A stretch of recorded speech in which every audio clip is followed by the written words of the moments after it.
Hello everyone, welcome to What If Quirkless Deku Had Control Over Holy and Demonic Grimoire Part 2. Before we start, please go support Deistrerk for writing that awesome fanfic. This is the translated version I made. There will be some mistake in character's gender, but of course Deku is a male. Chapter 17, Filling and Internships 2. After everyone was impressed because they knew that Ryuko's agency only accepted women, Blad King was also impressed but quickly regained his composure and spoke. Blad King, it's good that you're excited about the internships, but you'll have to do something very important first. Everyone became serious when they heard their teacher. Blad King, they should choose their hero names. Silence filled the room for a moment, but immediately. 1B Ho. Everyone is excited about creating their heroic name. Blad King, but since I'm not very good with these things, someone will come to help them. At that point the door will open, revealing the +18 heroine Midnight, making the entire male section of the room blush. Midnight, I will be the one to help you choose the right name. As you know, a name is what represents the hero, so I will not let you choose one that will make you look ridiculous. At that point everyone started to come out revealing their names. Some were accepted while others had to choose another until it was Izuku's turn. Midnight, and which one did you choose? Izuku, I will be the magical hero, Merlin. Kendo, like the sorcerer from the story of King Arthur. Izuku, yes, since my grimoires look magical and ancient, I think it's a suitable name. Midnight, easy to remember, very intriguing, accepted.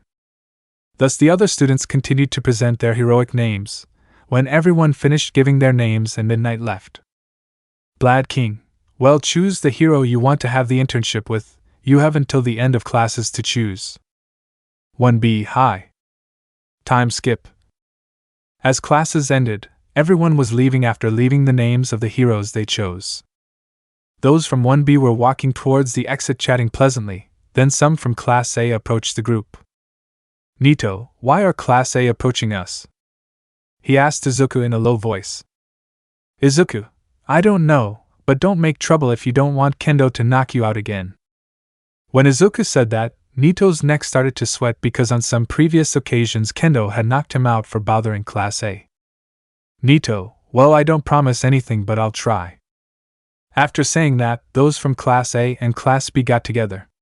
Neither Bakugo, Lida or Mineta were there to spoil the atmosphere, so the students began to talk little by little, getting along with each other and even asking each other who they chose for their internships. Kendo, so we'll both be internship partners. Momo, it seems so, I hope to learn a lot. Izuku was curious why the only one who didn't know which hero she had chosen was Kendo.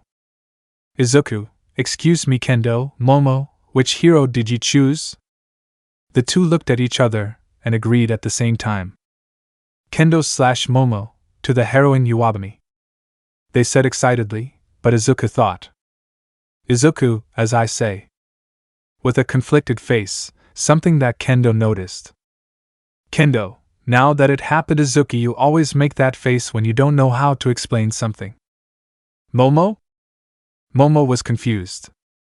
Izuku, well, I don't know if they're up to date, but the heroine Iwabami doesn't focus much on heroic practices.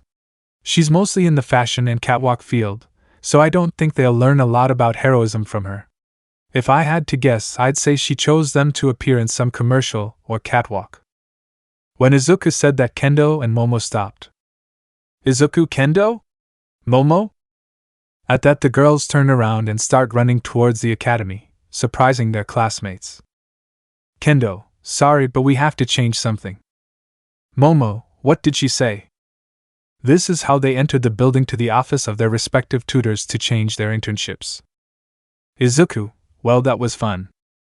The next day, Izuku was standing in front of the train station. They had already left UA with their suitcases carrying their hero costumes. He was talking to his friends, then his train arrives.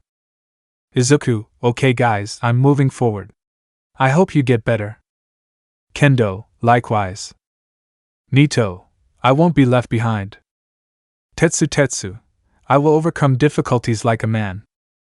Izuku was glad how motivated his friends were. Izuku, okay, take care of yourselves. He said to get on the train and head to the Ryukyu Heroine Agency. Time skip. Izuku stood in front of a building with a dragon symbol on the front. Izuku, well, here we go. He thought as he entered the building and headed to the reception area. Izuku, good afternoon. Receptionist, good afternoon. What do you need? Izuku, I'm here to intern with the heroine Ryukyu. Receptionist, so you're the one Miss Ryukyu told us about. For your information, you're the first man to enter this agency as an intern, but Miss Ryukyu must have seen something in you. The receptionist spoke excitedly. Izuku, thank you. Receptionist, well, Miss Ryukyu's office is on the 5th floor. Use the elevator, it's at the end of the hall. Izuku, okay, thanks. Izuku started walking towards the elevator as he watched all the rookie and working heroines look at him and start murmuring among themselves. Izuku, I hope I get used to it. He thought a little embarrassed by the looks, and when he got into the elevator he relaxed. Going up to the 5th floor, the elevator opened, showing a passage with a door at the end, but what intrigued him the most was that the passage was decorated with shiny things, small jewels and some other things. Izuku, will it be because of his dragon part? He had heard that quirks of his type greatly influenced the personality of the bearer. Now he could assure it. He observed everything while walking slowly towards the door. Knock knock. Ryukyu, come in. Izuku. Izuku was surprised that Ryukyu knew it was him, but he imagined that the receptionist called him to let him know he was coming, so he didn't pay much attention to it. Izuku, excuse me. He said to enter and see Ryukyu checking some papers while signing them. He also saw Mirko lying on an armchair all sweaty and with a little dust on her beautiful body while breathing heavily. Izuku, what happened to him? Ryukyu, well, 15 minutes ago. Ryukyu's POV. I was reviewing and signing papers. I'm a little excited since today Izuku will arrive to do his internship with me and Mirko. Speaking of her, I'd better call her so we both receive him. She went out to patrol 2 hours ago. I imagine she will have already captured some villain. End of Ryukyu POV. Mirko's POV. I was chasing some bank ATM robbers. There were 3 of them and I had already incapacitated 2. The last one was running through the alleys. Mirko, if you stop now I won't break all your bones. Assailant, buck you, bunny. Damn, Izuku arrives at the agency today. I mustn't delay. Assailant, shit. Well, the robber entered a dead end. Mirko, you've run out of time. Now I'll charge you for the time I wasted with you. At that point the assailant turned to look at me. He was furious. Raider, damn rabbit. His arms turned to rock and he comes against me. Mirko, that's nothing. Jump, dodging the attack and with an axe kick, knock him to the ground. Raider, arg, damn it. He quickly recovered and began to attack me in a frenzied manner, and covered the kicks he threw with his arms. Mirko, TSK, this will take time. Communicator. Ryuko, Rumi, are you done? Rumi, I'm busy with one. Right now, what happened? Ryuko, Izuku will arrive in a few moments. I thought you wanted to receive him. Rumi. Ryuko, Rumi? End of POV. When Ryuko said that to Mirko, she immediately unleashed a full power kick that only. Crack. Raider, AHHH. The assailant's rocky arm broke. Mirko, I don't have time for your games now. He said to start unleashing a shower of kicks, which raised a bit of dust and began to break the assailant's arms, and in one attack he managed to give him a strong kick in the head, leaving him unconscious. At that moment the police officers arrived. Officer 1, is everything okay? I asked the heroine, who was breathing tiredly. Mirko, yes, I'll leave it to you, I have to go. Officer 1, okay, don't worry. At that Mirko jumped to the top of a building and began to walk away in the direction of Ryukyu's agency. Communicator. Rumi, Ryuko, open the window, I'm about to enter. Ryuko, it's already open. Rumi, okay, there he is. Ryuko, who had already become accustomed to Rumi's entrances, had already opened a large window through which Mirko entered, all sweaty and with dust all over her body. Mirko, has it arrived yet? Ryukyu, It's in the elevator. Mirko just sighed and said, Mirko, I arrived on time. I speak with a smile and then fall back into the office chair to immediately listen. Knock knock. Ryuko, come in Izuku. Chapter 18, Skills and Internships 3. After Mirko wiped off the sweat and dust, Izuku along with the two heroines were heading to the agency's gym. Ryukyu, well Izuku, have you checked what's new with your grimoires? Izuku, nope, I decided to rest as much as possible from my new grimoires so that I would be in perfect condition when testing them. Mirko, so you'll just take it out from the sports festival today? Izuku, yep. The three continued talking until they reached the gym. Ryukyu, well Izuku, first let's see what's new with your grimoires, you can take them out. Izuku, right away. Sorry for the change, but I like this design better. Mirko, they look great. Izuku, thank you. Mirko, and what's new apart from the design? Izuku, well let me see, let's start with the improvements. Izuku began to review the improvements, and was surprised to see that he had 3 more skills and also that his previous skills had been improved to a certain point. Izuku, I have new abilities and my previous abilities have been enhanced. That surprised the girls. Ryukyu, first let's see how far your previous abilities have been enhanced. Izuku, I need someone to test them on.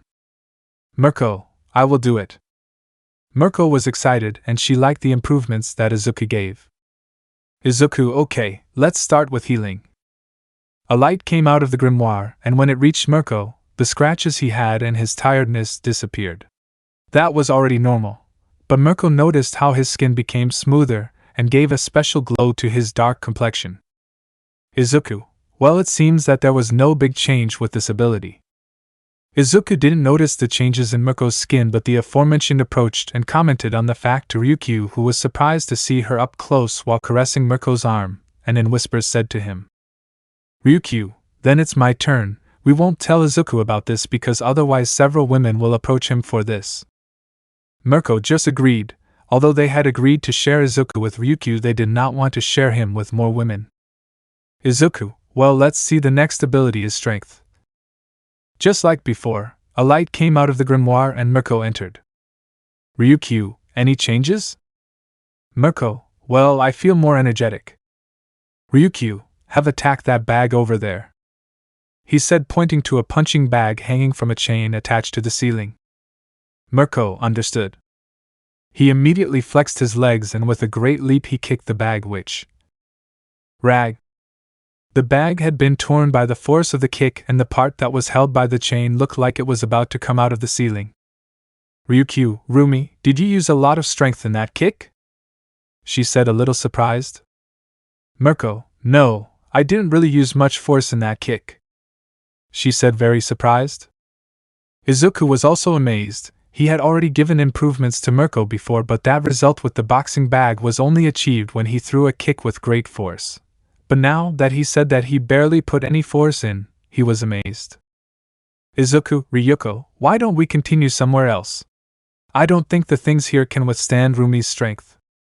Ryukyu, well, let's go out to the nearby forest. Time skip. They were already in a forest near the city. They had tested Izuku's improvements on the way there, stopping some crimes, although there were some inconveniences since when Rumi's strength increased she broke the arm of an assailant with a kick. The most surprising thing was that the villain's quirk was to turn his skin into whatever he touched, and it had become steel, but Rumi still broke his arm with a kick.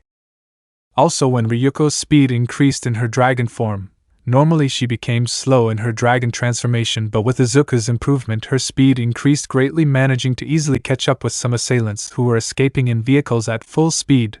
Then there were a few more cases, but back to the forest at present. Ryukyu, well Izuku, your improvements have increased greatly. She was sitting on the grass next to Rumi and Izuku was sitting in front of them.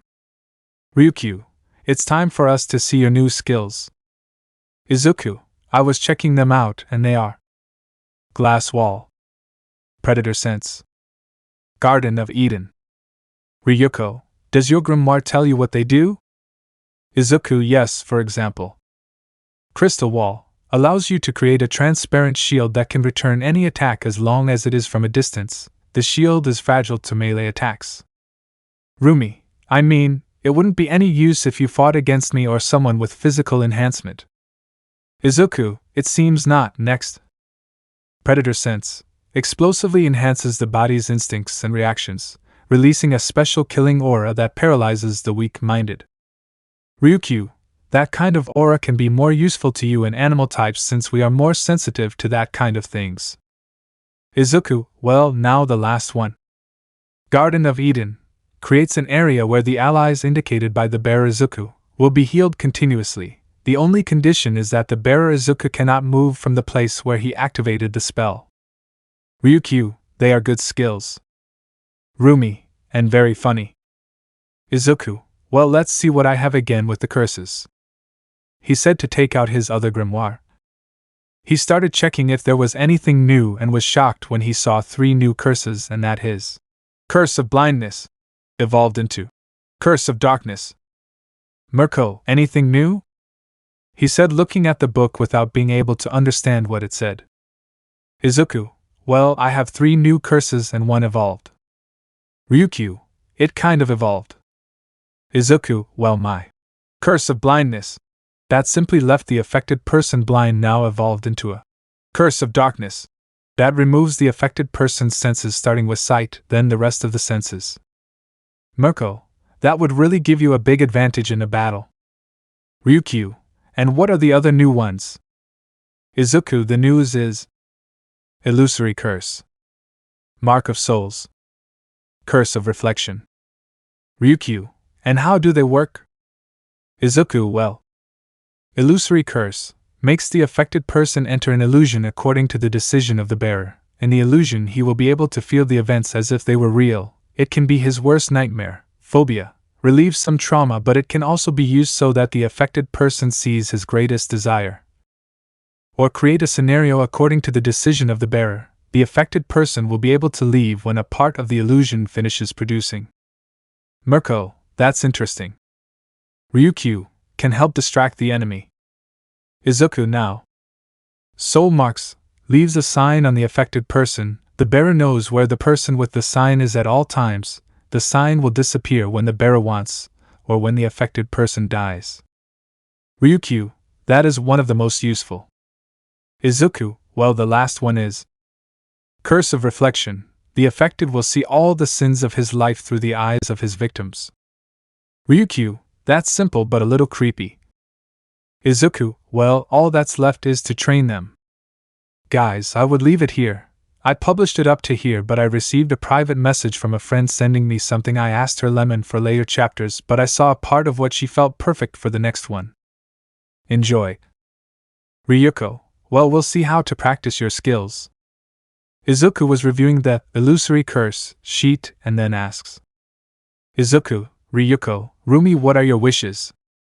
That question left the heroines thinking, what is their wish? They are already great heroines. They do not lack money or any other need. Ryukyu/Rumi, I don't know. Izuku, why the question? Izuku, it's just that my illusory curse says that it shows a person's desire, that's why I asked. Ryukyu, does he show it to you? Izuku, nope, he only shows it to the affected person. Why? Ryukyu, curious, then why don't we use it in Rumi? Mirko raised an eyebrow as her friend wanted to use her as a test subject. One thing was enhancements, but she wasn't sure if they were curses. Mirko, wait, I'll do it if the dragon also receives it. Ryukyu got nervous but controlled herself. Ryukyu, well, it's just an illusion, it won't hurt, right Izuku? Izuku, well, they'll feel it's real, but it won't hurt them. Mirko, so what are you waiting for?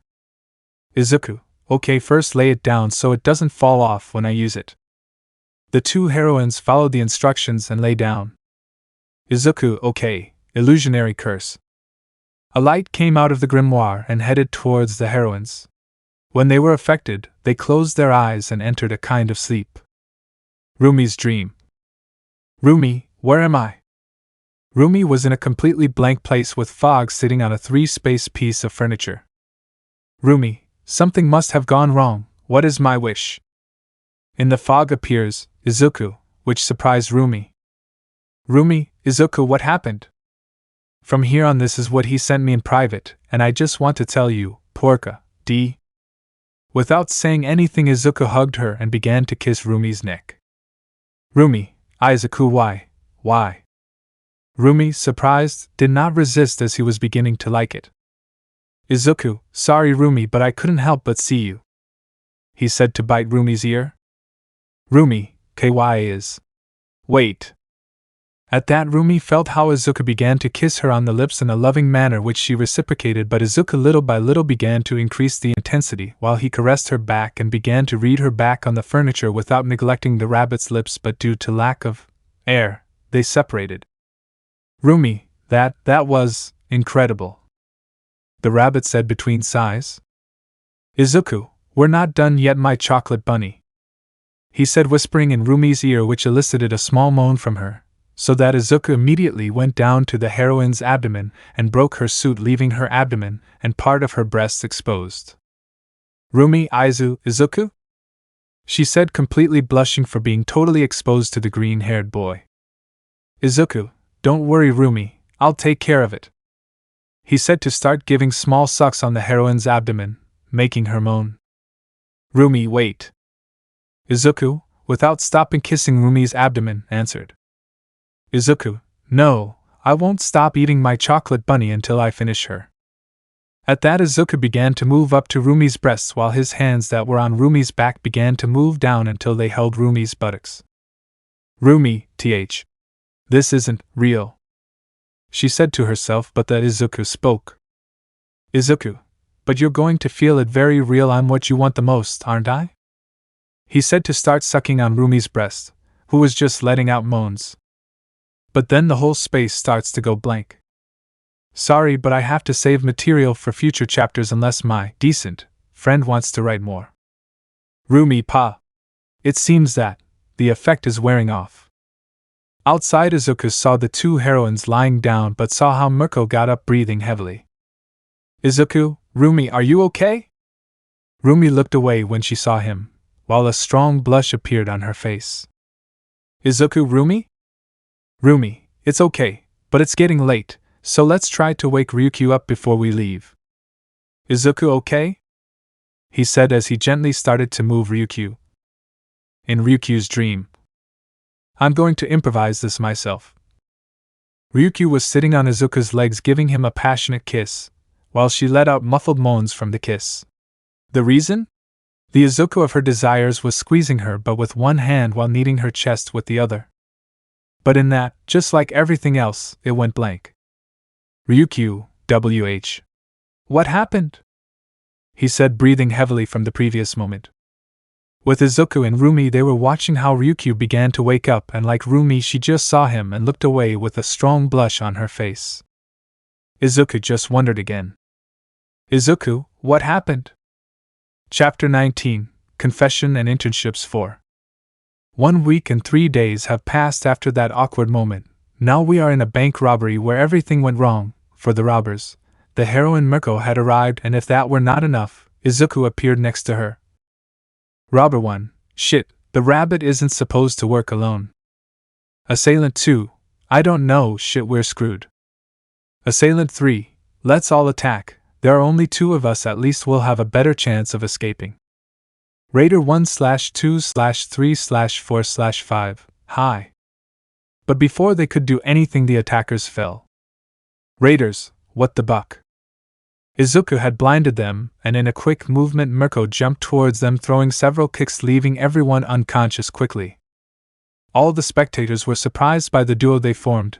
They were already beginning to know Izuku, or at least his hero name, Merlin, beginning to gain acceptance in the population, for having stopped several crimes before, and now they were surprised again since he was with the heroine Mirko, who is supposed to prefer to work alone. Mirko, well, Izu, let's leave the police to deal with it and go with Ryukyu for lunch. Izuku, okay, I'm already hungry, we've been patrolling since morning. Izuku was in his new suit.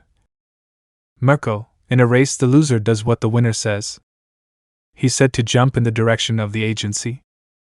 Izuku, cheat. He said to improve himself and start running in the same direction. With Ryukyu, he was on a call with the director. On the call. Nizu, I already told you Ryukyu, once you and Mirko enter their mating season, Midoriya will move on to another hero. Ryukyu, Mirko and I can control ourselves perfectly. Nizu, I prefer not to risk my student losing her chastity, or having her bones broken due to your carelessness. If I calculate correctly, her mating season begins this week. Ask Midoriya which hero she wants to do the rest of her internship with. I want it for tomorrow. Ryukyu, Nizu, believe me. I'm going to make you a roast mouse. The next time I see you. Nizu, hanging out with Mirko is affecting you, well bye. End of call. Immediately Ryukyu began to squeeze the cell phone so hard that the screen cracked, and before breaking it through the window a white blur entered and rolled onto the couch. Mirko, I win. Ryukyu, and Izuku? Mirko, he must be running here right now. Ryukyu just sighed and commented.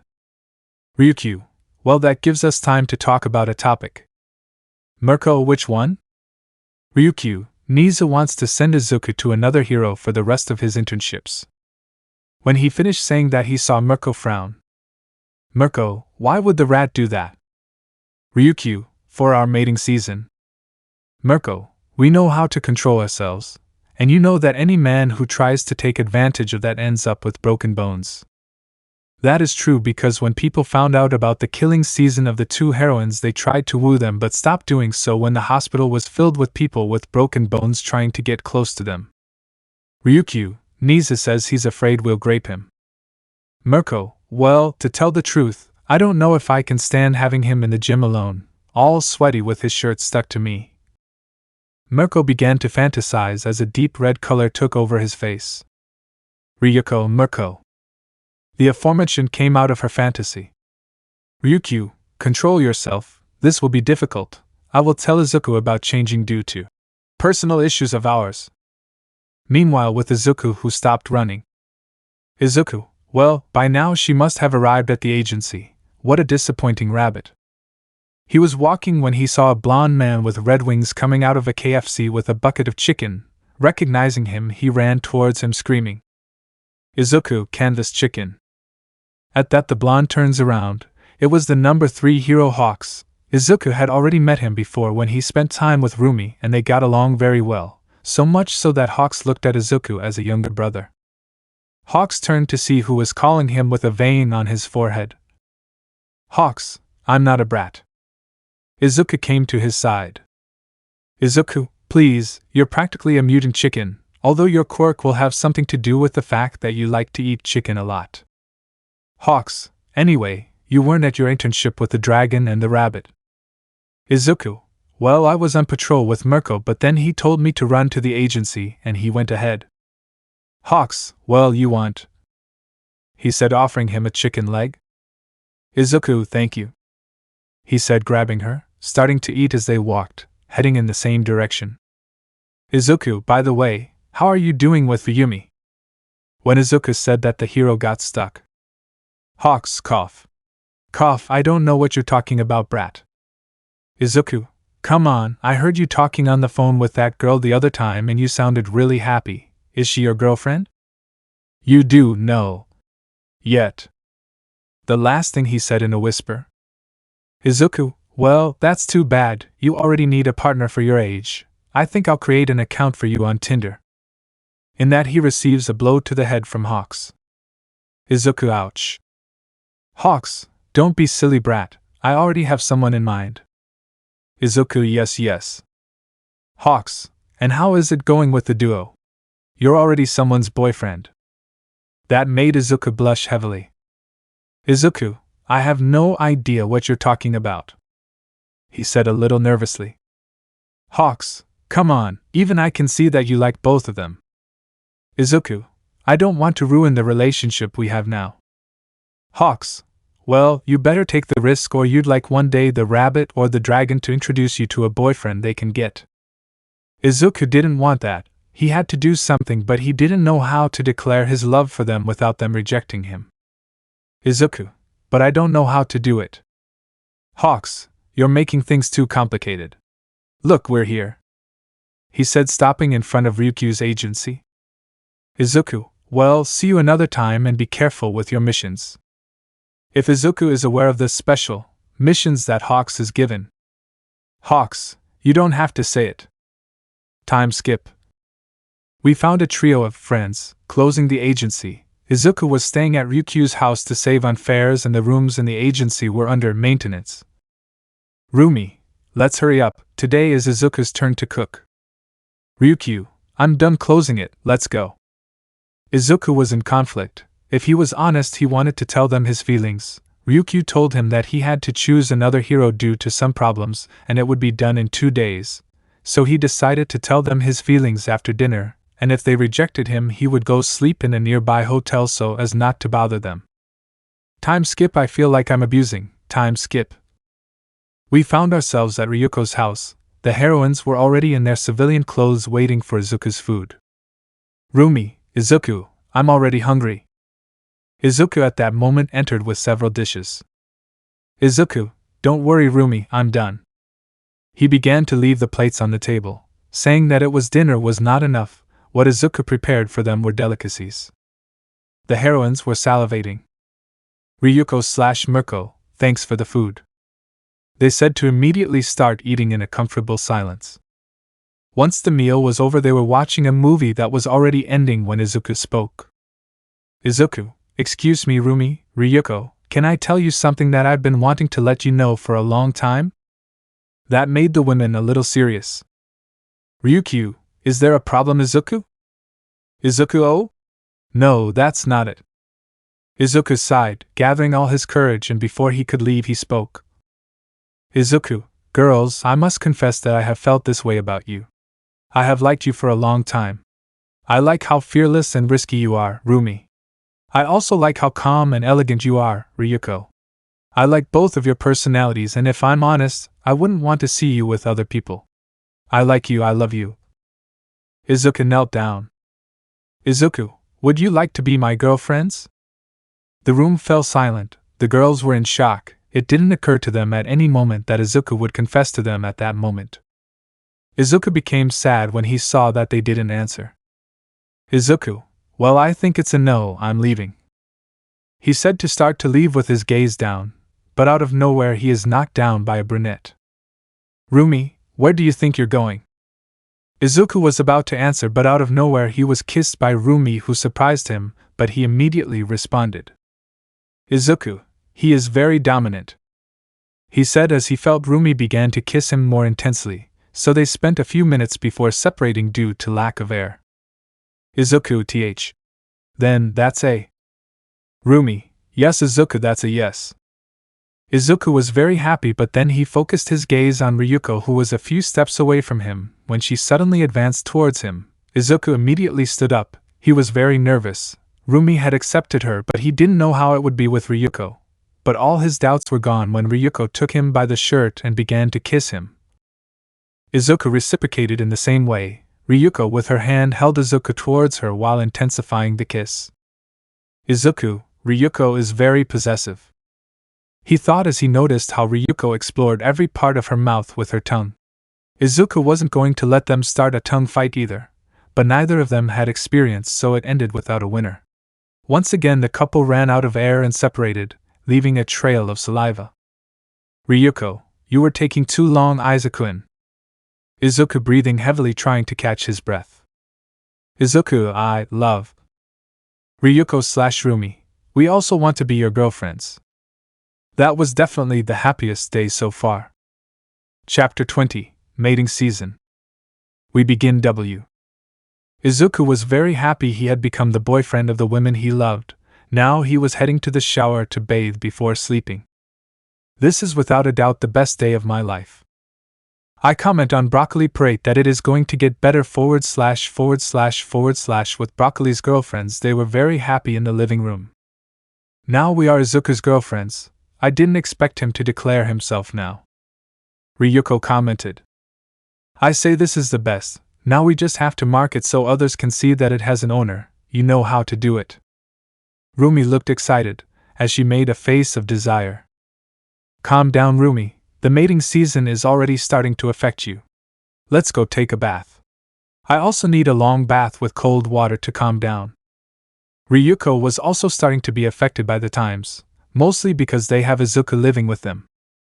I say that he should be marked before he leaves so that at least the foxes that have the peculiarity of an animal know that he already has an owner. Ryuko listened to what Rumi was saying as she dragged her to the shower in the living room. Once in it, they began to take off their clothes until they were like they came into the world. They were talking so they didn't notice the sound of the shower that Izuku was using, and then they entered. Lemon skipped. Chapter 21, Filler 2 and Internship 5. We found ourselves in a room where Izuku and the two heroines were sleeping peacefully. It was already midday and the heroines were starting to wake up.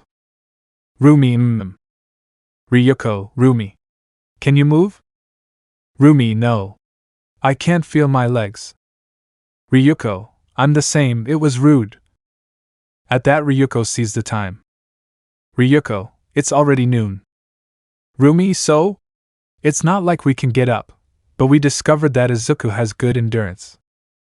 Ryuko, well, let me call the reception of my agency to inform them of our absence. Rumi, do what you have to do, but you have to wake up Izuku. Ryuko, okay. Ryuko would start to move, but immediately. Ryuko, hiya. Rumi looked at Ryuko strangely, and then removed the sheets, seeing how Izuku's member was still inside Ryuko. Rumi, that's not fair, you kept it longer. Ryuko, Rumi, first let's wake up Izuku, I don't feel my legs to get off. Rumi, I wake him up. Immediately Rumi began to kiss Izuku, who was waking up, and when he felt Rumi's lips he began to reciprocate the kiss. Rumi, good afternoon Izuku. Izuku looked at her strangely. Izuku, afternoons? Ryuko, we fell asleep for a long time. Izuku turned around and looked at Ryuko. He immediately blushed a little when he saw that he was still inside her, but he was greeted by another kiss from the blonde, which he reciprocated. Ryuko, good afternoon, love. Izuku was surprised by how she called him, but it didn't bother him. Izuku, good afternoon, Ryu-chan. Then he began to move carefully, taking his member out of Ryuko. Ryuko, oh. Izuku had to restrain himself from starting another round, but in those thoughts he remembered something. Izuku, girls, we don't use protection. Izuku was worried. He didn't want to be a father yet, but he wouldn't escape if he had gotten his now girlfriends pregnant. Ryuko, don't worry, there are pills to prevent that. Rumi, I also still want to wait a little while to have bunnies. Izuku, already calmed down, spoke. Izuku, well, I'll go prepare something to eat, but first we have to take a bath. The green-haired boy stood up, but saw how the girls moved with difficulty. Izuku, girls? Rumi, well, let's just say you were a little rough with us and… Ryuko, we can't feel our legs. I complete what Rumi wanted to say. Izuku felt a little sorry and was going to help them, but then the tattoo that appeared on them began to glow a green hue. Rumi, Aizu? Izuku just shook his head, they're not doing anything. Ryuko, I'm starting to feel my legs. Rumi, me too, this thing is getting us back.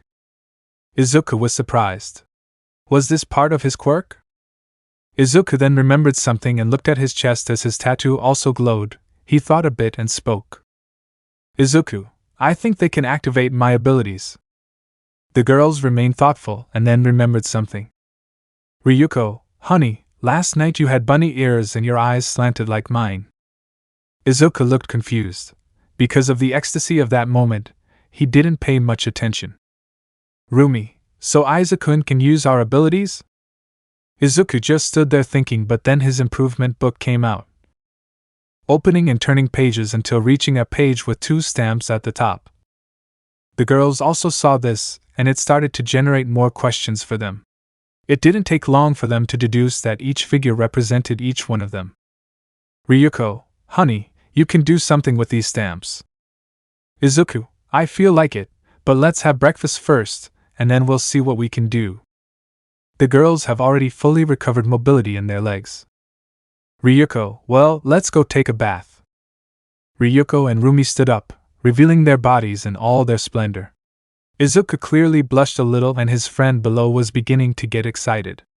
The women noticed this and put on a smile. Rumi, it seems that the bunny likes the merchandise, she said as she walked towards Izuku, moving her hips, causing a reaction. Ryuko was also walking towards him in a provocative manner, approaching the green-haired boy and speaking in his ear. Ryuko, but we'll have to wait until tonight. He said to give her a kiss on the neck and go to the showers. Rumi kissed him too, but hers was a quick kiss on the lips, and she followed her friend to the showers, leaving Izuku wanting.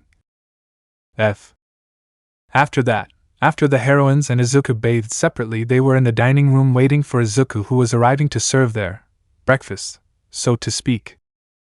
Izuku for Ryu-chan, his coffee as he likes it, and for Ryu-chan her carrot shake. The two were amazed by the detail. Ryuko/Rumi, thank you love/bunny. The two heroines began to enjoy their dishes with Izuku. It was undoubtedly a beautiful moment for them. Time skip. After eating, Izuku and the girls began to see how their marks worked. They were surprised when Izuku was able to grow rabbit ears and a tail. But there was an incident, and he jumped onto the roof of the house, so they had to return to the forest where they were testing Izuku's spells.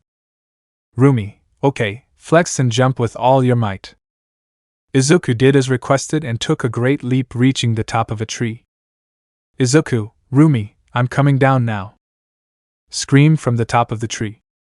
Rumi, just jump, if it's like my quirk your legs will be extremely strong.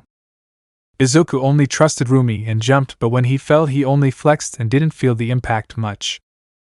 Rumi, you did well for your first time, he said with a wild smile.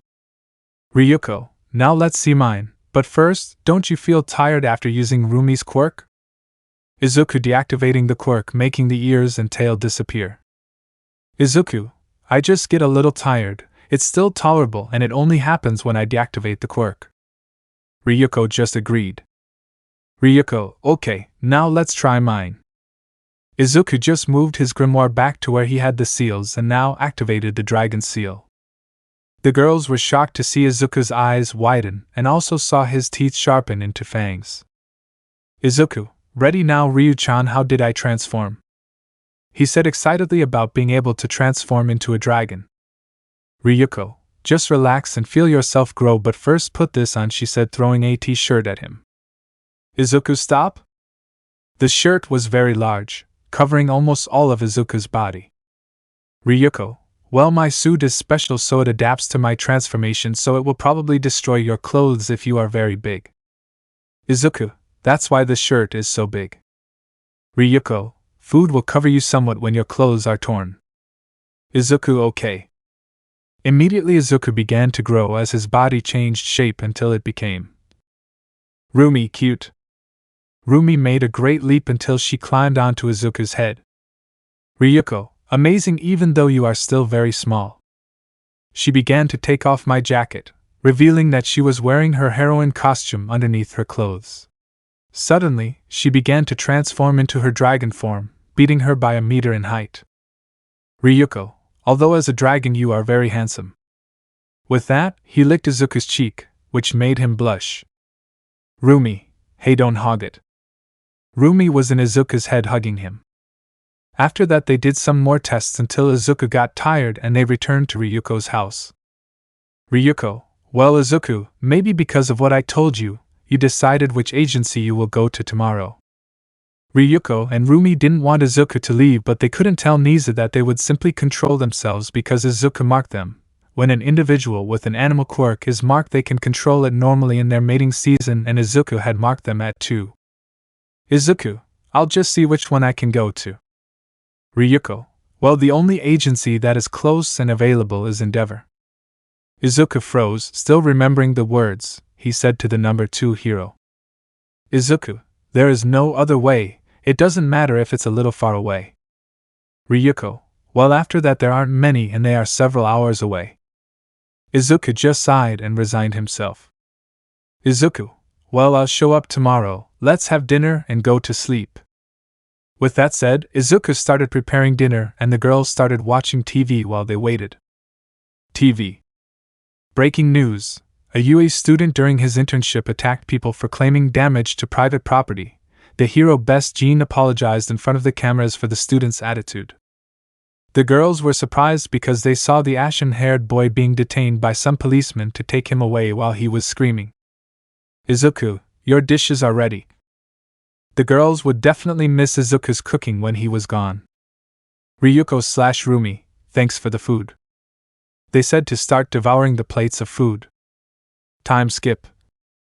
After finishing, the girls convinced Izuku to sleep together. The green-haired boy accepted, but when he was about to sleep he was assaulted by the girls. Rumi, well bunny, since it's our last day let's make the most of it. Ryuko then joined in and they began the act that will surely last all night. Chapter 22, Change and Internships 5. Izuku woke up in pain as he had scratches, also bites on his back and neck, courtesy of Ryuko and Rumi for the night they had. Izuku, it really hurts.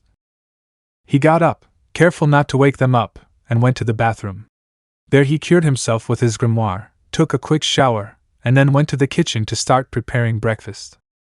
With the girls, who were sleeping, they began to wake up because of the smell of food.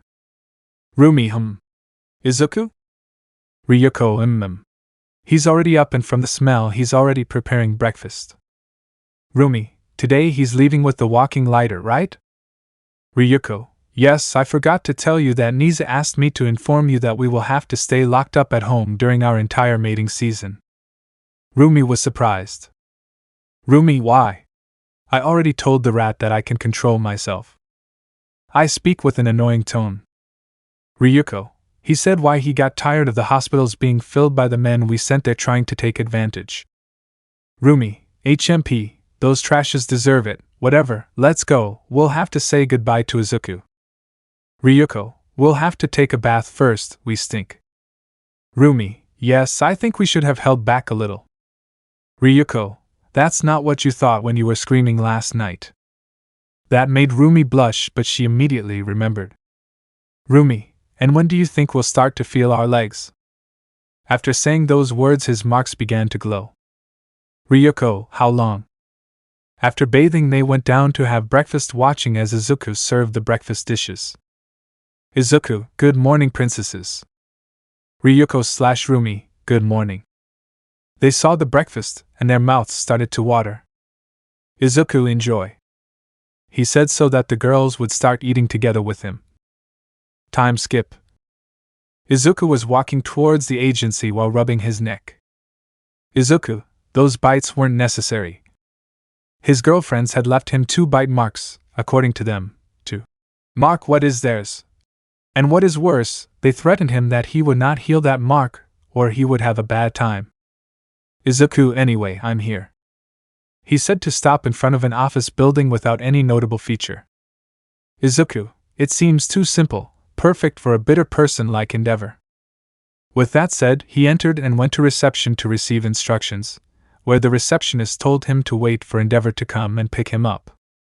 Izuku didn't mind and leaned on a railing as he began to eat a carrot. He doesn't know if it's a side effect, but he picked up some of his girlfriend's quirks.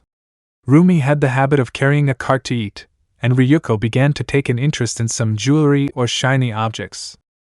Then Endeavor appears, approaching and standing in front of Izuku. He just looked at him without stopping chewing the carrot and spoke. Izuku, what's up, old man? Endeavor, more respect, brat, now you are in my care. Izuku, I didn't have much of a choice, so to speak. Endeavor, well, that doesn't matter to me, now you'll be busy all day, forget about rest, I'll make your muscles scream and your bones break until you'll just crawl. Izuku interrupted his speech saying. Izuku, sounds like training to me. Endeavor was about to explode with rage, but he held back. Endeavor, well, but you won't be completely under my charge, but rather under one of the heroes who are under my charge, since I must concentrate on training Shoto so that he can. Izuku interrupts him again. Izuku, you already call him by his name, it's a step forward with your son, well, with at least one of them, I recommend that you also see your wife. Izuku spoke in a joking tone. He had talked a little with Shoto after the festival, and to Wind, he told him why he hated his father, and what happened to his mother, which made Izuku feel disappointed in Endeavor. Endeavor, damn brat. Endeavor was about to hit him and Izuku was already taking out his grimoires, but then a door flies out. Endeavor, now what? Boss, my slave has arrived. I mean partner. Endeavor just snorted and gave Izuku an angry look. Endeavor, brat she is. I'm Mokamiji, or the heroine burning. Endeavor, don't interrupt me, she'll be in charge of you anyway, bye. Endeavor was already tired, so he left very angry at Izuku's words. Well, I hope you can keep up with me. We'll go on patrol right away. Izuku, reminds me of Rumi.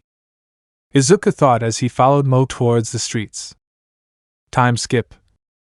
It had been 2 days and he had to say that Mo was like a miniature Rumi in her attitude, but instead of saying that she was going to break bones she preferred to burn them. He had already met Rumi, so talking to Mo and understanding her was not a problem for him.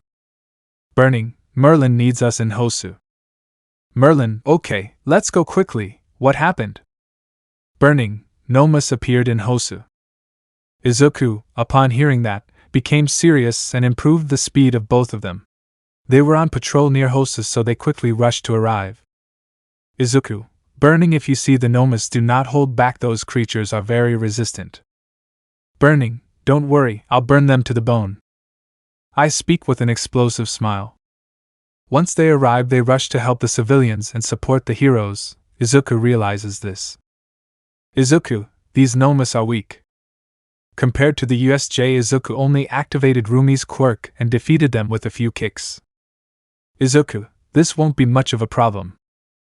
At that moment his cell phone rings and looking at the screen. Izuku, something's wrong. Todoroki had sent him an address that was between the alleys. Izuku, Todoroki is not one to make jokes, something is happening. Izuku began to head in the direction, and as he got close he began to hear ice being generated. Izuku, predator sense.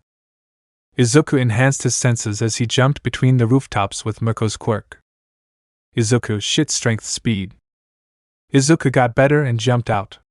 The reason? They were about to decapitate Todoroki. Pay him.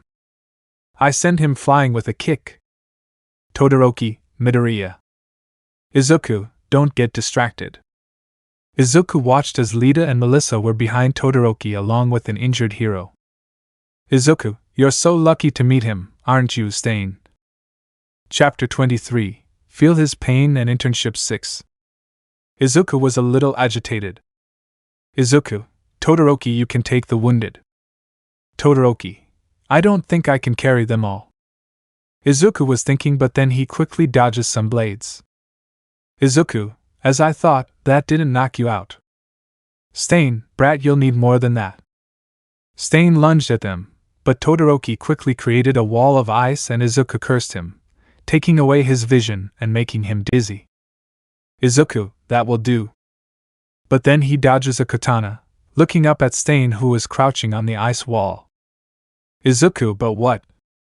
Izuku quickly dodged Stain who had lunged at him. Todoroki, move. Izuku dodged a large flame launched by the bicolor. Stain managed to hear but received part of the flame on his shoulder. Stain, AGGH damn brat. Jumping, dodging Izuku's kick, Todoroki tried to freeze him but failed. Izuku, his instincts are no joke. Todoroki, didn't you blind him? Izuku, that's why I say, he's acting on pure instinct, it's crazy, do you know what his quirk is? Todoroki, no, I only arrived when I was about to cut shield. At that Melissa begins to move heavily. Melissa, it has to do with blood. Izuku turns to look at her without letting his guard down. Izuku, like that. Melissa, my body stopped reacting when he cut me with his katana. Izuku, you can get up. Melissa, yes. Melissa got up with difficulty, and stood next to Todoroki and Izuku. Stain, brats, I can feel that you'll be great heroes, but the blue-haired boy can't. He said, referring to a fainted Lida who was there alone to avenge his brother who was seriously injured by Stain. Stain, a hero who is driven by revenge is only false. I have to purify this society of them. Stain jumped towards Lida who was unconscious. But a shockwave made him swerve, he also dodged an ice pillar. Izuku, immobilization. Stain stood still for a moment, but gathering a lot of strength he was able to free himself from the curse. Izuku, Todoroki, can you cover us? Todoroki, upon hearing this, quickly raised a wall separating them from Stain. Izuku, Melissa, you can generate shock waves, right? Melissa, yes, I can generate them from any part of my body, although it is cumulative. The longer I prepare a wave, the stronger it will be. Izuku, okay, this will be the plan. Stain climbed the ice wall again, but once he reached the top he dodged an ice pillar, but not completely as it hit his arm. Stain curse. He then began to dodge some pillars that were going in his direction, but some of them hit him since he didn't have his sight and only acted on instinct. But then Izuku adopted Mirko's quirk and began to jump between the walls, quickly approaching Stain. When he was close, he kicked him, but Stain miraculously dodged it by jumping into the air.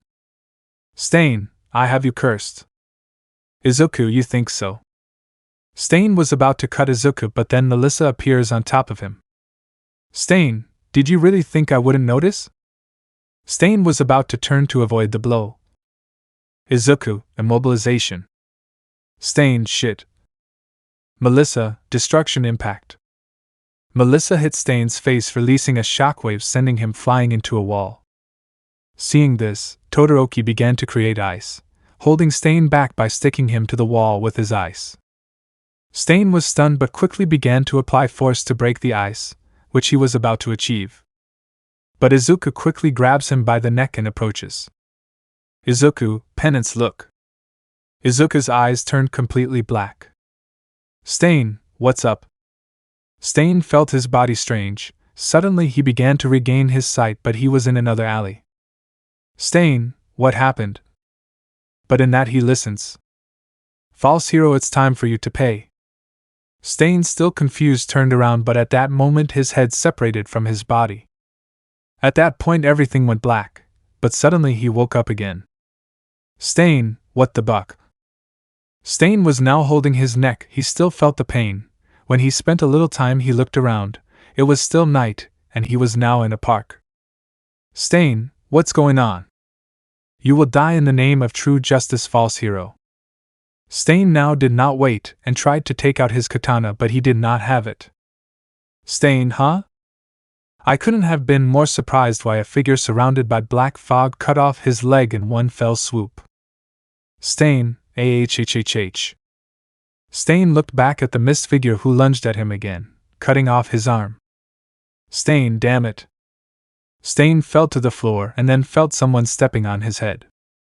False heroes must disappear from this world. Stain recognized those words, and out of the corner of his eye he looked at the figure watching as the fog began to disappear, and he saw himself looking at it with disgust. Suddenly his copy lifted his foot from his head, but then a memory came to his mind and he got scared.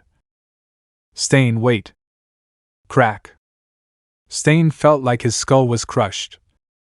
A few minutes passed with Izuku and the others. Izuku, Todoroki and Melissa were catching their breath. Melissa, why isn't it moving?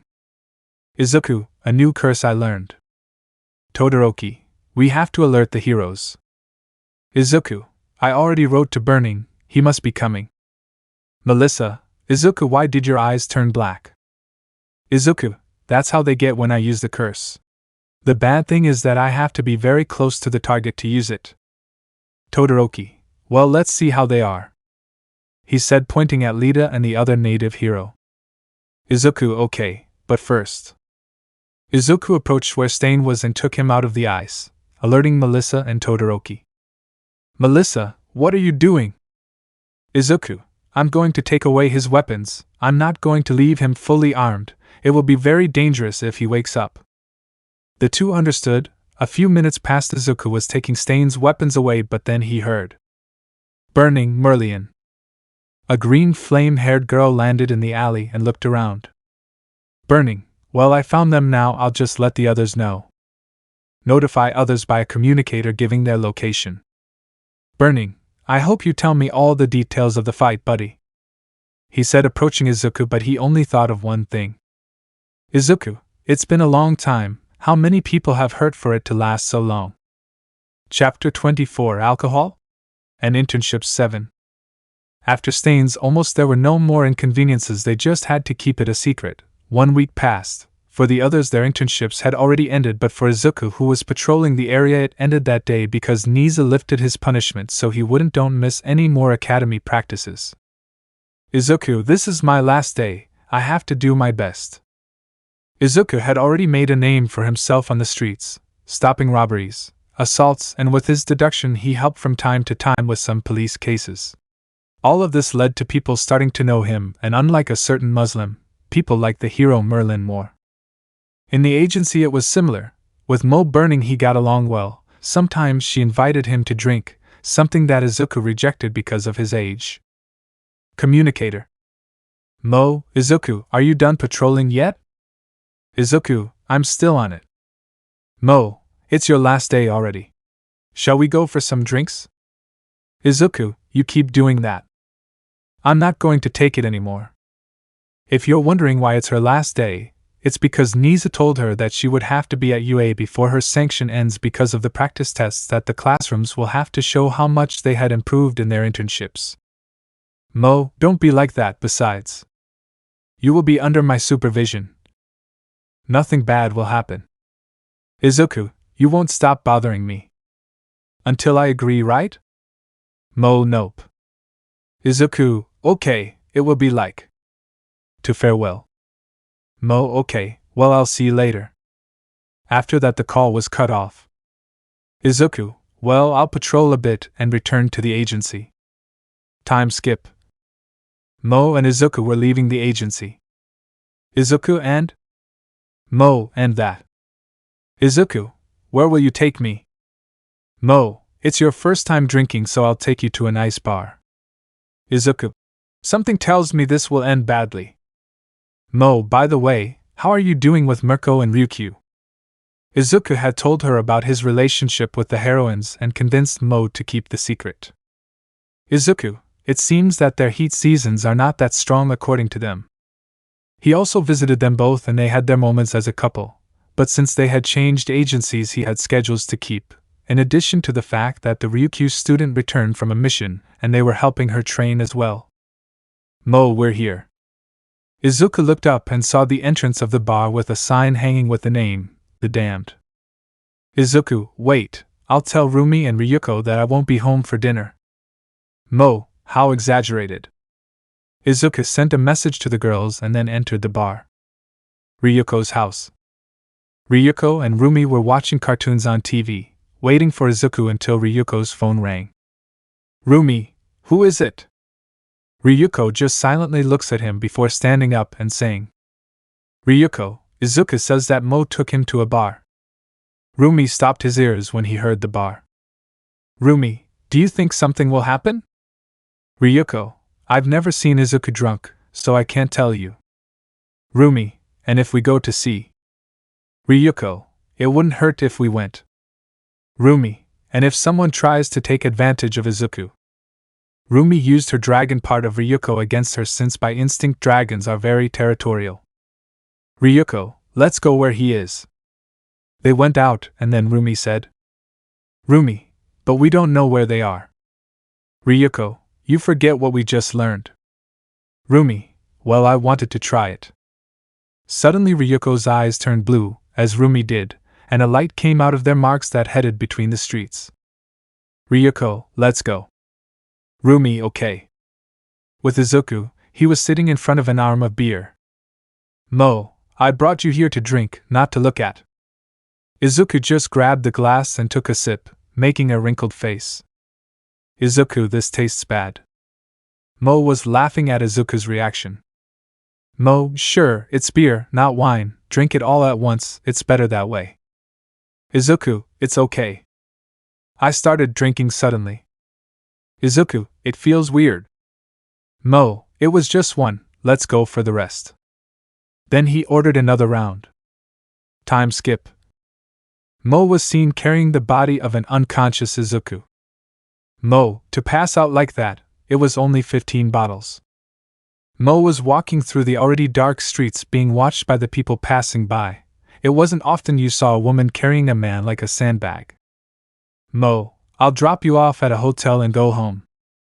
At that moment she was reaching the doors of one and was about to enter, but then a hand rested on her shoulder, stopping her. Mo, who? She froze as she saw the gazes of the heroine Mirko and the heroine Ryukyu on her. Rumi, what are you doing entering a hotel with him? Ryuko, so that's why you invited him to drink. At that point Mo realized that what he was doing really looked suspicious, and on top of that, it was Izuku's two girlfriends who found him. Mo shit. Chapter 25, Camp and Final Internship. Mo was kneeling in front of Ryuko and Rumi. Izuku was in Rumi's arms, still drunk. Ryuko, okay Mo, anything you want to say? Mo, I already told you that I was just going to leave him at the hotel and I was going to leave. Rumi, come on girl, you don't even believe that yourself. The conversation was going to last a long time, but then Izuku achowa. Izuku gave a big sneeze. Ryuko, this conversation will be for another time, we will take Izuku. With that, the two of them left, leaving Mo kneeling. Mo, this really got out of hand, Sai, how did they think I was going to grape him? Althogi. With Izuku and the girls they arrived home. Ryuko, take him to sleep, it's the first time he drinks, and it almost ended badly.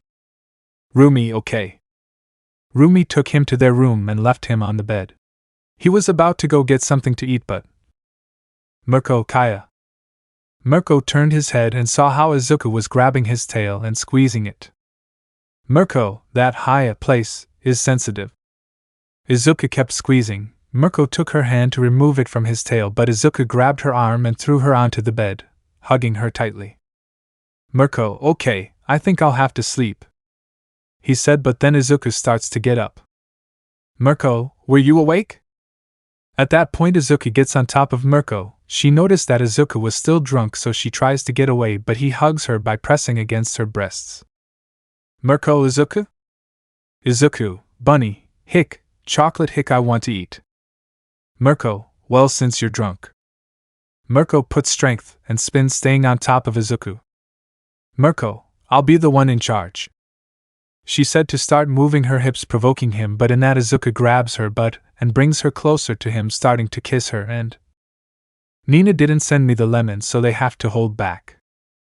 The next morning Izuku was waking up and he felt what every alcoholic has felt. The hangover.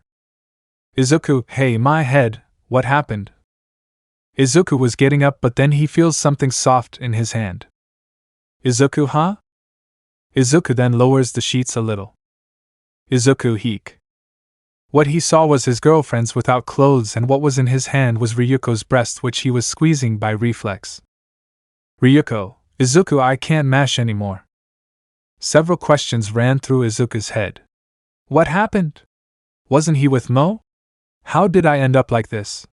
These and other questions ran through his head.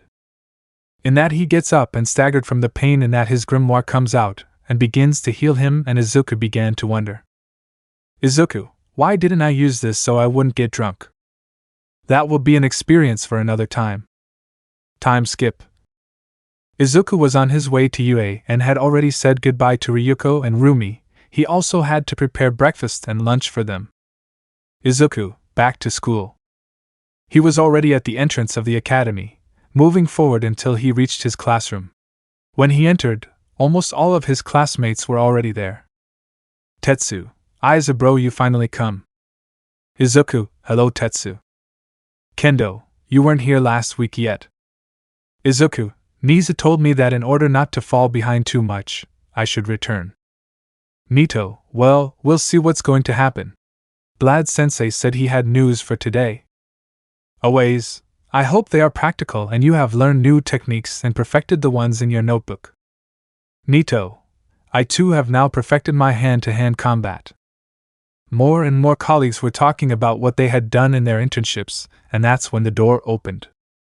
Blad King, all to their places. Immediately everyone took their seats. Blad King, first of all, congratulations, since everyone received positive reviews from the agencies they went to. Before starting classes, there are two things I'm going to say. Number 1 Nito, stop making a fool of yourself on the street. The only complaint was from the agency you went to. And number 2, since you have advanced in what is strategy, and so on, now we will concentrate on developing your powers further, so the UA has organized a camp so that you can improve. After saying that, they agreed to do some shopping and started their classes. The question is, what will await them at camp? Chapter 26, Start of Excursion and Camp 1. Already on the day when they were going on an excursion, after the shopping was done in groups, and the girls used the men to carry their purchases, they were already going out to the buses.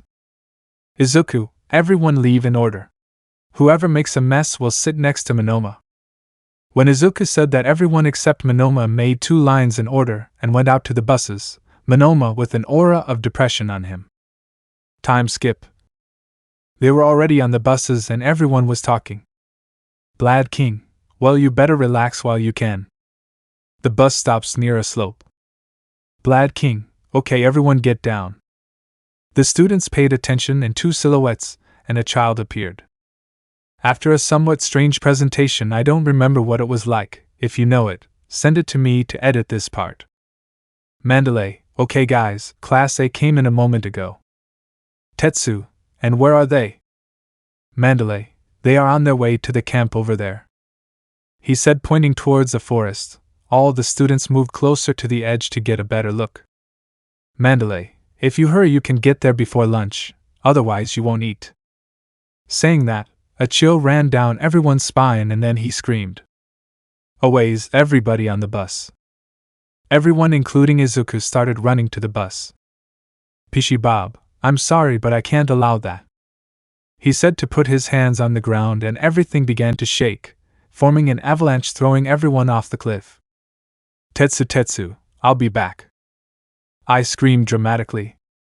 Once down, everyone gathered together and were recovering from the fall, although Ibra spread her hair catching the girls and most of the boys, but some did hit the ground like Monoma, who fell to the ground. Monoma, that hurt. Tetsu, careful down there. He shouted, alerting Monoma, who managed to get out of the way so that Tetsu with his quirk activated fell behind him. Monoma, you're crazy, you could have killed someone. Tetsu, sorry but I couldn't think of another way. After that and the boys helping the girls down, everyone gathered and Izuku as president spoke. Izuku, okay, we'll move forward together, don't separate. He said to start walking, but then a monster appeared which scared the girls. Izuku dodged the attack and Tetsu jumped, giving him a blow that only cracked the monster's head a little. Tetsu jumped away with Izuku. Tetsu, it is very durable. Izuku, everyone reunites. That's how they got together. Izuku took out his books and outperformed everyone in strength, endurance, and agility. The monster was close and went to attack Tetsu and Monoma, copying Tetsu's quirk, jumped to attack and Ibra tangled the beast with her hair. After a while and the intervention of the others, they defeated it. Kendo, it seems that the road to the camp will not be easy, she said agitatedly. Izuku just opened his grimoire. Izuku, Garden of Eden. At that point, everyone started to recover. All, thanks Izuku/Midoriya. At that, Izuku began to organize all of them who would go ahead and those who would cover them from behind. They all advanced ready to face the rock monsters. Time skip. 2.5 hours passed. Blad King and Aizawa were sitting looking at the forest waiting for their students. There was still half an hour left until the agreed time. Blad, remember we bet who would come out first. Aizawa, get ready to pay that 1,500 yen. He said in his bored tone. Then some sounds are heard. The 2 teachers move forward to see which classroom they had arrived at when a Tetsu appears with his quirk active and some Avaduras. Before they say anything, Tetsu deactivated his quirk and spoke. Tetsu is hungry, he said to fall tired. After that, Monoma came out in the same conditions to also fall to the ground. Monoma, watery. Blad King and Aizawa advanced and saw, to Aizawa's dismay, Class B was arriving. They all looked tired, including Izuku, who was constantly improving and healing his companions. Shota and Hiryu. They arrived tired on Jirota's back, which was in its beast mode, charging those mentioned. With the others they were in the same way. Tagaru are with their blades all serrated and some broken. They saw a shadow slowly emerging, so that from that shadow a tired and exhausted Shinrai emerged. The others were just as tired, so when they arrived they only managed to fall to the ground and try to get some air. Blad King, great job guys, I'm very happy that you arrived quickly and will show what Class B is worth, he said, giving words of encouragement, but with one hand on his back pointing at Aizawa, who angrily handed him the 1,500 yen of the bet. The students just glared at their teacher, as he was one of those who threw them off the cliff without mercy. At that moment the wild hussycats arrive and Pishi Bob launches herself at the students, asking for some of them for herself. Aizawa is approaching Mandalay. Aizawa, she is so desperate. Mandalay, she's at that age, you know, desperate. Monoma spoke from the floor. Monoma, speaking of ages. Pishi Bob grabbed Monoma's head, lifting him off the ground. Pishi, what with that? I asked with a gloomy aura. Monoma, so, I wanted to ask you about that child, he said, pointing to a boy wearing a cap with what looked like horns. Tetsu approaches to try to talk to him. Tetsu, hey kid, what happened? Well, the boy kicked him in the smurfberries. Immediately the men covered their parts as if they shared the pain just by seeing it. The girls just looked at the men like they were weird. Mandalay, excuse me, this is Kota and he is my nephew. Kota, I'm not interested in seeing heroes, he said to leave without saying anything else. Everyone was shocked by her words, but Mandalay spoke up. Mandalay, well, since you arrived before the scheduled time, we will prepare the food for you. Everyone was happy because they were hungry and so on. All, finally a break. Chapter 27, No Rest in Camp 2. After the boys from Class A arrived, it was already getting dark. Class A was late. The cat-themed heroines said that they would cook for the first day, which made everyone happy since they were exhausted. Class B thought they were going to rest when they arrived, but after lunch Blad King made them practice to improve their quirk, and they ended up exhausted. Mandalay, but what we are going to cook? Pishi Bob, who wants to enter the hot springs? Pishi speaks happily, interrupting Mandalay. Everyone regained their attitude with a sparkle in their eyes. Pishi Bob, girls are coming with me. Tiger will lead the boys, let's go. Having said this, a muscular man appeared in front of the boys who would command respect. Yes. It wasn't for how he was dressed. Tiger, okay, come on guys, there are already towels here. Time skip. They were all already in the hot springs. Class A and Class B were relaxing and talking to each other, except for Bakugo, who just seemed angry. No one wanted to approach him. Then a dwarf shouted, Mineta, what are we doing sitting around when on the other side of the wall is paradise? Just think about the feast on the other side of this wall. Izuku, don't you dare. Always, that is a crime. Mineta, crime what I have between my legs, he said to start climbing with a perverted face. Izuku took out his grimoire and was about to blind Mineta, but he was about to arrive. Izuku, damn blinded. Before casting his curse, Izuku saw Kota above. With Kota and Mineta, who a few seconds ago was about to see paradise, according to his words. Kota, before you become a hero, learn to be a man, you damn Oompa-Loompa. To give him a slap. Mineta, damn brat. Lida, who wasn't paying attention to anything, turned around to see what was happening, only for Mineta's but to collide with her face. Kota was proud of what he did. Mina, thanks Kota. The other girls also thanked her, causing Kota to turn around, appreciating the view, blushing deeply and stumbling, beginning to fall.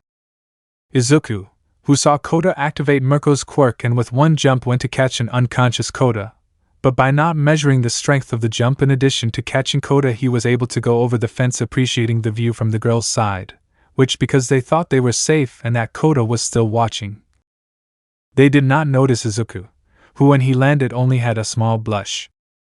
He had already seen and done things with Rumi and Ryuko, so seeing the girls no longer affected him as much, but he had to admit that he had very pretty companions. At that point, Mineta saw Izuku's face. Mineta, damn, why you, why not me? He said, crying in a comical way. Izuku didn't say anything and went out in search of a teacher to leave Koda, who was still blushing and fainting. After that he found Mandalay, with whom he left Koda, and asked her why she is hostile towards them. Mandalay proceeded to tell her Koda's story. Izuku only felt bad for Koda since the boy thought that his parents preferred to die as heroes than to be with him. Izuku only left to change and get ready to eat. After a while and everyone eating, they retired to rest. It was already 5 a.m. the next day, more precisely, and all the boys were asleep until the sound of a pot and a ladle woke them up. Everyone woke up and saw their teacher still banging the pot. "Aways, we're up now." "Blad King, okay, everyone go downstairs, the girls are already waiting for you." Everyone went down with tired faces and saw the girls, some of them disheveled, also with tired faces, and Reiko had fallen asleep standing up. That surprised many, but then they woke her up, and those from Class A gave her the explanation of improving the use of the quirks while Class B trained in different and tortuous ways. Time skip. It is now night, and everyone gathered by order of their teachers and prayed that it would not be another practice. Mandalay, "Well, since this is a camp, why don't we do a fun activity?" she said excitedly, and went on to explain and form the teams of those who will scare and those who will plow the route.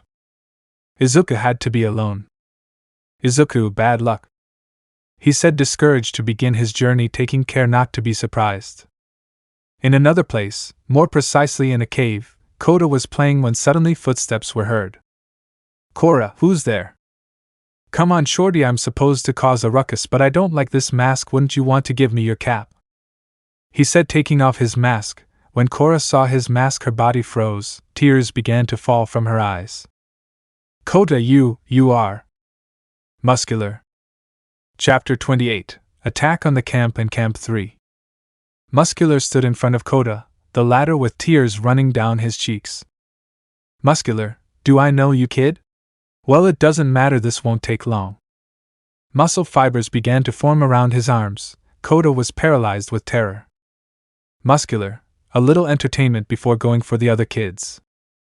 Koda began to back away, shaking, which made him stumble and fall. "Muscular, don't run away, brat." I was about to throw a punch at him. "I won't leave you," they shouted from behind. Muscular blocks a blow aimed at his face. "Muscular, who?" Crack. A shock wave emerged from the fist. "Muscular, who are you?" The person who attacked him was a blonde girl with glasses. "Melissa, that shouldn't matter to you." He said that with his shock waves he would propel himself towards Koda. "Melissa, Koda, are you okay?" Koda just hugged Melissa in tears. "Koda, he's the villain who killed my parents." "Muscular, I've killed a lot of people, kid, I can't remember all the ants I've stepped on." "Koda, damn, they were the water hose heroes." I screamed with tears on my face. The muscular face wrinkled. "Muscular, so you are the son of those wretches." "Melissa, don't talk about them like that." Muscular didn't care what Melissa said. "Muscular, you were just a little fry to hang out with, but I think venting on you about what those bastards did to me will be fine." "Melissa, Koda, get on my back and hold on tight, we have to get out of here." "Muscular, damned ones won't escape," he said to launch himself against Melissa and Koda. Melissa accumulated a shock wave in her fist, hitting the floor. The momentum launched her upwards. She had to calculate how much energy to accumulate so as not to hit the roof of the cave. She was able to get behind Muscular and began to run towards the exit. "Muscular, damned ones won't escape," I screamed, starting to chase them. "Melissa, at this rate it will catch up with us." "Koda, why do you risk saving me if you leave me here and you could escape?" Melissa, without stopping running, respond. "Melissa, as a future hero, it is my obligation to save you even if you do not want it. I will not leave you to your fate, that would not make a hero." Koda just stayed silent with tears still falling down his cheeks. "Muscular, I have them," he said as he jumped up, trying to crush Melissa. He managed to narrowly avoid it. "Muscular, fight, don't be a coward." Melissa lowered Koda from her back. "Melissa, Koda, run to camp, I will stop Muscular." Koda, no, it's too strong, we have to escape. Melissa would just pet Koda's head. Melissa, I'm a hero, I have to make sure you're safe now, run. Koda just looked at Melissa and saw determination in her eyes, so he started running towards the forest. Muscular, you only prolong his death and shorten your life. Melissa, since when are villains so talkative? Muscular, okay, enough games. She began to generate more fibers in her body and Melissa began to accumulate energy in both her fists and her legs. Melissa, I'll hold you here until Koda is safe. Suddenly the forest caught fire with a great blue flame. Melissa saw this with concern. Muscular, you really thought I came alone? That kid will surely die. Melissa, buck. Elsewhere. Izuku found himself surrounded by gas. Behind him were some students from both classes wearing gas masks provided by Momo. They were searching in case anyone remained else. Momo, Midoriya-san, I think we are all now. Izuku, okay, we'll head to the cabin. They started moving in the direction of the cabin. Momo, it's okay to leave the cause of this fog. Izuku, no, but I have to make sure you guys get out of here. Steps. Something was approaching from ahead. Izuku expected it to be a companion or a villain, so he stood on guard. Everyone followed Izuku's movements, so they stood on guard. Steps. Out of nowhere the footsteps stopped and were never heard again. Izuku, who's there? Izuku slowly approached. Nito, Izuku, you found something. Izuku turned around. Izuku, no, but let me listen better. Activating Mirko's quirk, sticking out his ears, everyone looked at him with curiosity. At that Izuku quickly turns around. Izuku, Kendo, be careful. Kendo, who was behind everyone, turns around and sees a light-skinned monster about to hit him. Kendo, it won't be easy for you. As a kendo martial artist, he quickly enlarged his hands taking the blow but was able to withstand it. Kendo, my turn. With his other fist he threw a punch hitting the beast squarely. Izuku, all back to back, there is another. Everyone stood covering their companions' backs. Applause. Applause is heard out of nowhere. This won't be boring apparently. A whistling sound is heard out of nowhere. And another monster appears behind Tetsu. All Tetsu. Tetsu reflexively put his skin on metal waiting for the impact, which did not come. Turning around he could see Tetsu, Jiroda-san. Jiroda was in his beast state holding the monster's fist. Jiroda, destroy. I throw a fist sending the monster flying. Izuku, we have to get out of the fog. Everyone started to follow Izuku, who was making sure no one came with his ears. But he heard them getting closer again, and the problem was that the gas kept expanding. Izuku. TSK. This is getting complicated. The gas was accumulating more and more, making it difficult to see. Izuku. Wait a minute, the gas expanded too much, it should be able to meet the conditions for. Izuku immediately took out his grimoire, which he put everyone on guard. Izuku, okay, it can be used. Always, what thing? Always, you discovered something. Izuku, yeah, let me use it on everyone to get out faster. The grimoire began to shine, selecting everyone. Izuku, environmental adaptation. The glow surrounded everyone. What the buck? After that everyone was normal and confused. They turned to see Izuku. Panting. Izuku was sweating, trying to catch his breath. Izuku, I forgot that it's one of the ones that wears me out the most. Kirishima, Midoriya, what did you do to us? Izuku, they don't notice anything different. They all looked at each other and shook their heads. Izuku began to take off his gas mask, worrying everyone, and then he breathed in a large amount of gas. Tetsu, Izuku bro. But they saw Izuku sigh naturally. Izuku, don't worry, the gas won't affect us anymore. Everyone still remained distrustful. Always, well, Izuku never lied to us, so. He began to remove the mask. Tetsu, you're right, Izuku bro would never cheat on us. Nito, well, what's wrong, Class A? Are you scared? I speak, starting to take off my mask with some nervousness. Everyone saw Tetsu taking a big breath. Tetsu, I don't feel bad. Everyone then began to take off their masks. Hey, what's going on? Izuku turned to where the sound was going. Now that he had adapted, he could see through the fog. The others did the same, searching in the fog, but they froze. Before they couldn't see it, but they realized that they were being followed by the monsters from a distance, and now that they saw it better, they realized that they were Nomus. Some began to tremble. Izuku, don't worry, they're not as strong as the USJ. Some turned around confused, others were already realizing. Momo, you're right, if that were the case, Kendo-san wouldn't have been able to push him back and the other boy wouldn't have been able to stop his blow. Everyone was becoming convinced. This was not part of the plan. Izuku turned his head towards a tree and saw a shadow behind him. Izuku, I found you. With a jump with Mirko's quirk, he went to the tree, giving a strong kick. The guy behind the tree managed to get away. Shit. Whistle. After the whistle, the Nomus that were still began to move crazily, starting to run towards Izuku. Tetsu/Jiroda, where are you going? The two stood in front of the Nomus, preventing their arrival to Izuku. The rest of the class began to use their quirks to attack the Nomus. Why, you spoiled brats had to ruin it. Izuku, what? Now Izuku could see the guy well, even though a gas mask covered his face. Enlarge their hands, put on their metal skin. What's so special about them without help? Without your damn help I could beat them. So why them and not me? Izuku, who are you? I am Cursed Mustard. Mustard spoke as he put his hand into his jacket. Izuku, what are you looking for? Mustard, that doesn't matter to you now, die.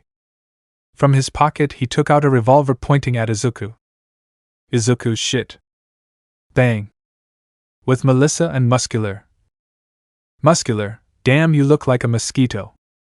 Muscular tried to catch Melissa. She dodged them using her shock waves and dealt blows, but Muscular already had too many fibers, so he didn't take much damage from the shock waves. Melissa, at this rate I won't make it. She spoke worriedly. Her hands were starting to bleed from her nails due to the excessive use of her quirk. She felt like her hand was going numb, and it hurt to release shock waves. Melissa, I hope Koda arrives safe and sound at camp. Muscular, what are you thinking, girl? Your opponent is here.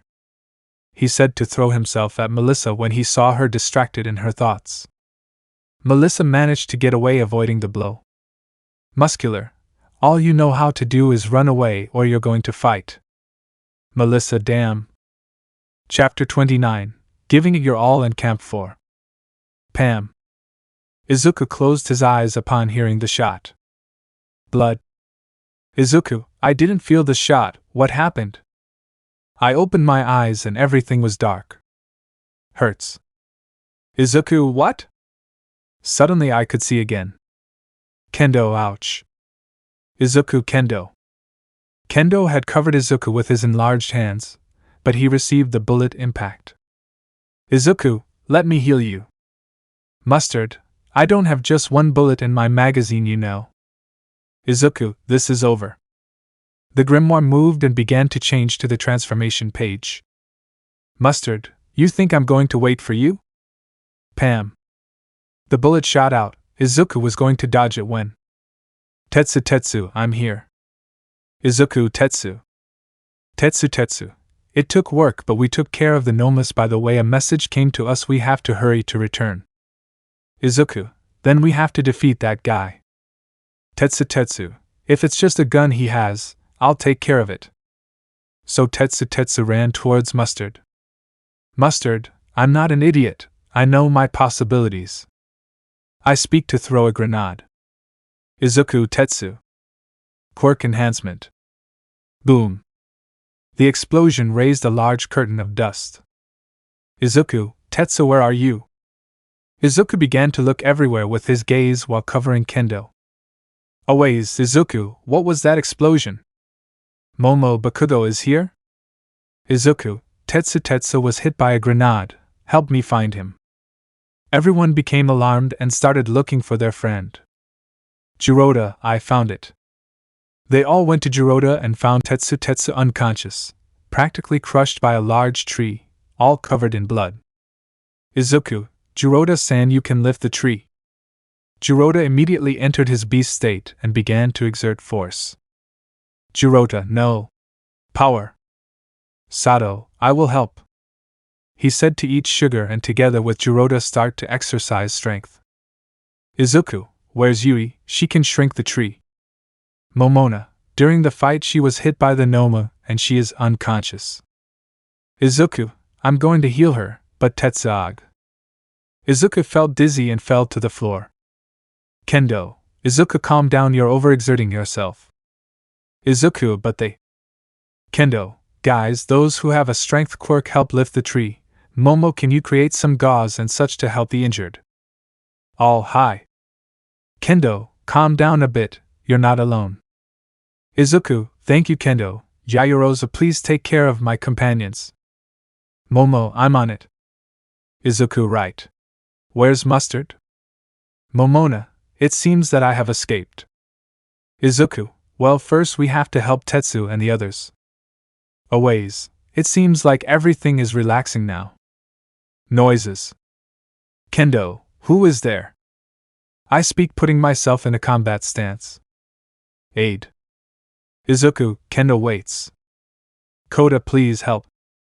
Izuku, Koda.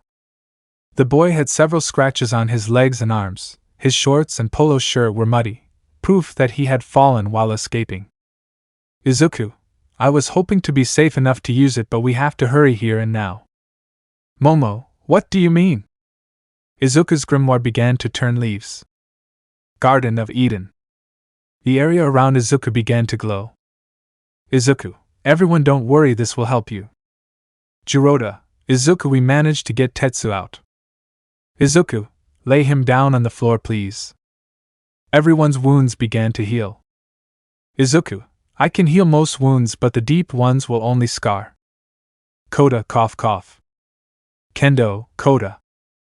Koda was dizzy, when suddenly he remembers something, changing the expression on his face. Koda, please help the young lady. Izuku, to whom? Koda, Melissa, please stay facing Muscle.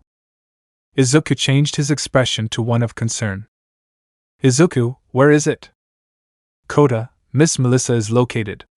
On the hill there. Koda pointed to a hill that was a little in the distance. Izuku, has everyone recovered already? Nito, everyone is fine with just a few scars. Izuku, we have to help Melissa. Nito, I'm going with you. Jiroda, me too. Aways, I. Izuku, wait guys, only 2 will eat, the rest please go to the cabin. Nito, then who will go with you? Izuku, the red-haired one, Kirishima, isn't it? Kirishima, I'll go with you. Izuku, okay. Jiroda, you're coming too. Jiroda, it's okay.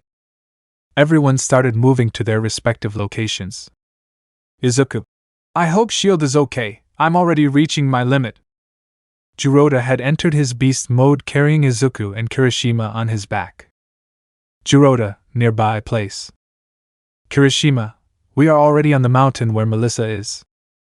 Izuku, everything is quiet. Jiroda, can you hear or smell something? Jiroda, yes, follow, trail. Jiroda began to advance. Crack. Knocks began to be heard. Kirishima, are we close yet? Jiroda moved forward and they reached a cliff where marks of blows could be seen on the floor and walls. Jiroda, oops. Jiroda pointed to an address near the cliff where Melissa was seen with a purple and muscular arm smiling sadistically. Suddenly they saw how the arm that was still normal began to surround itself with waves that were becoming more visible. Izuku, wait, that'll be dangerous. Melissa, wait. Melissa, atomic impact destruction. Izuku, wait. Boom. Chapter 30. What could be done was done, and final camp. Moments before. We can see Melissa accumulating and releasing shock waves against Muscular, breaking muscle fibers, but Muscular was continually regenerating them. Muscular, I thought this would be more interesting, but you're just a little fly. Melissa began to dodge Muscular by starting to charge a shockwave in her hand. Muscular, stay still. After I'm done with you, I'll go after that kid. What kind of villain would I be if I don't reunite him with his parents? Melissa, shut up. Destruction Impact X18. The impact was in an area where the muscle did not have many fibers due to another recent blow from Melissa, which muscle, YECK. He made him spit blood. Muscular, so you were holding back, brat. He wiped away the trickle of blood coming from the corner of his mouth. Muscular, let's get serious then. Melissa didn't pay much attention to his words as she had another problem. Melissa, it hurts a lot. It feels like my bone has broken. In that, Melissa sees that Muscular begins to approach, but due to her bone she doesn't have many options left, and she doesn't believe that Muscular will allow her to leave, so while dodging she began to accumulate the strongest wave she could do up to that moment. She knew that once that shock wave was launched through the place everything would fall apart. She could only hope that that would stop that monster. After the wave she wouldn't be able to get up. It would be the end for her if it didn't work out. But even so she decided to bet it all while a vague memory arrived. Flashback. Melissa, little girl, Dad, I already have my gift, look. He was able to create a small wave that when it dissolved created a small taste of wind. David, Melissa's dad, daughter, you have an incredible gift. Melissa, little girl, that's right, Dad, now I can be an incredible heroine. Those words, although it may not have seemed like it, hurt David because deep down he hoped that his daughter would follow in his footsteps as an inventor, but he would not deny her dream. David, Melissa's father, that's right, daughter, you will be a great heroine. Melissa, little one, yes, I will be the best. Some years later we see Melissa in the practice room training with her Quirk with a low-ranking robot. Melissa, 11 years old. I already know how to accumulate my waves, but these robots only last up to X6. I'll bring some stronger ones. That's how she went to the panel. Her father came out for an emergency telling her not to touch the panel. But she thought that bringing a few more robots wouldn't cause any problems, so she raised the danger of the robots. So a while passed, the robots that came out were stronger than the previous one, and Melissa continued to increase her shock wave percentage when she reached X15, which caused pain in her arm, but she didn't even have time to recover. Another one came out even bigger than the previous one, so to finish it once and for all she decided to increase the strength percentage to X20 at once.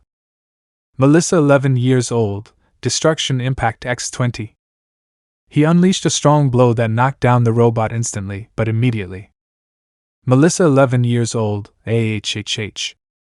He let out a loud scream from the pain coming from his hand, which was practically unresponsive until he fainted from the pain.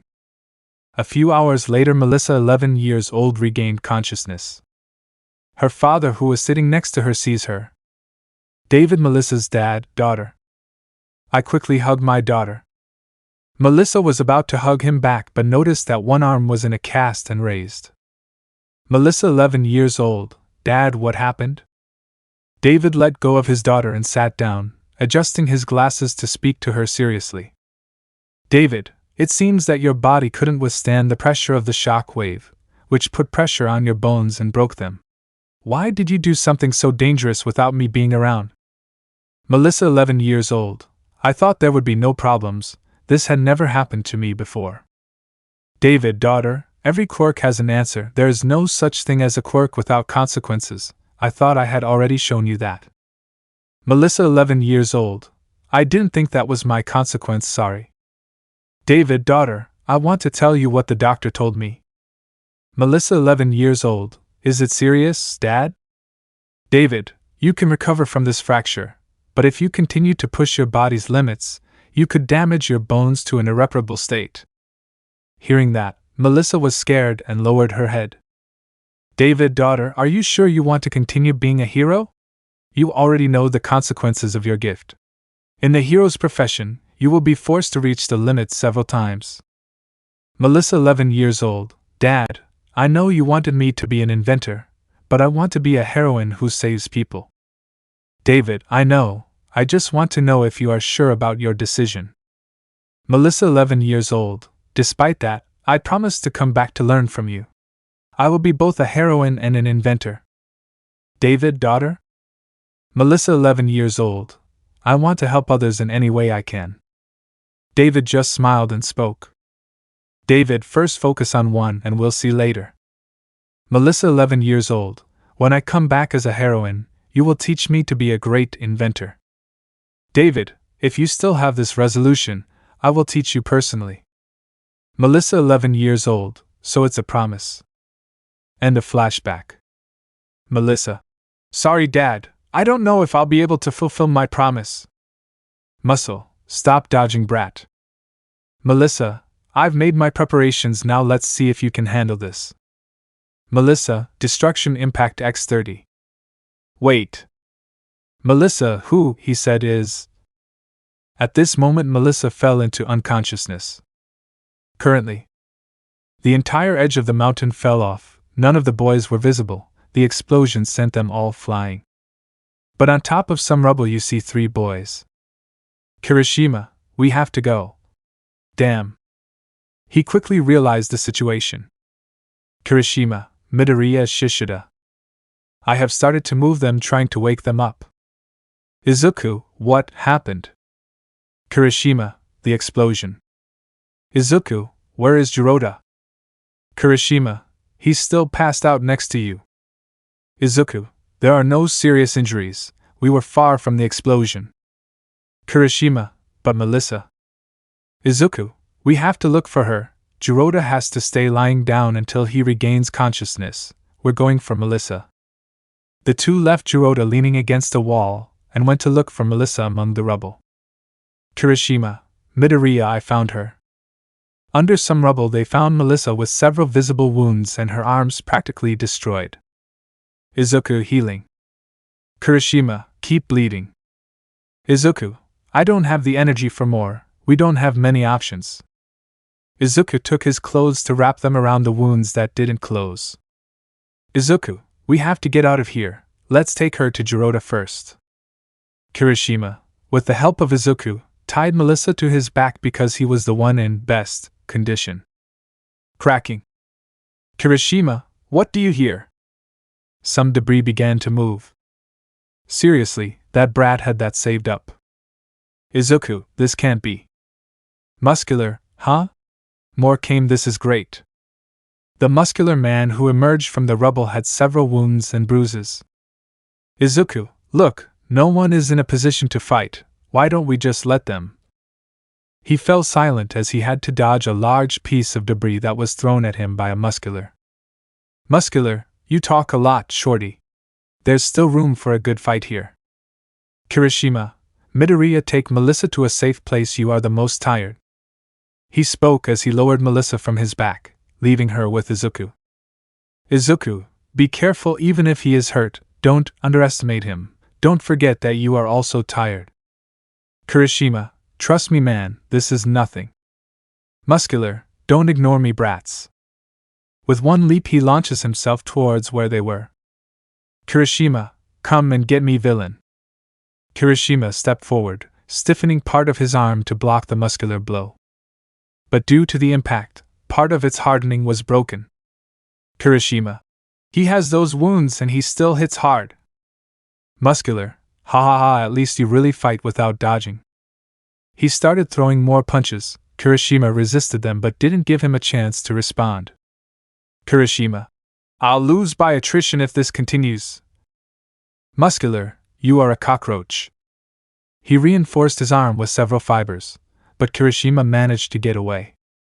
Muscular, are you going to start escaping already? Kirishima, you are a monster. Muscles, I'm a villain.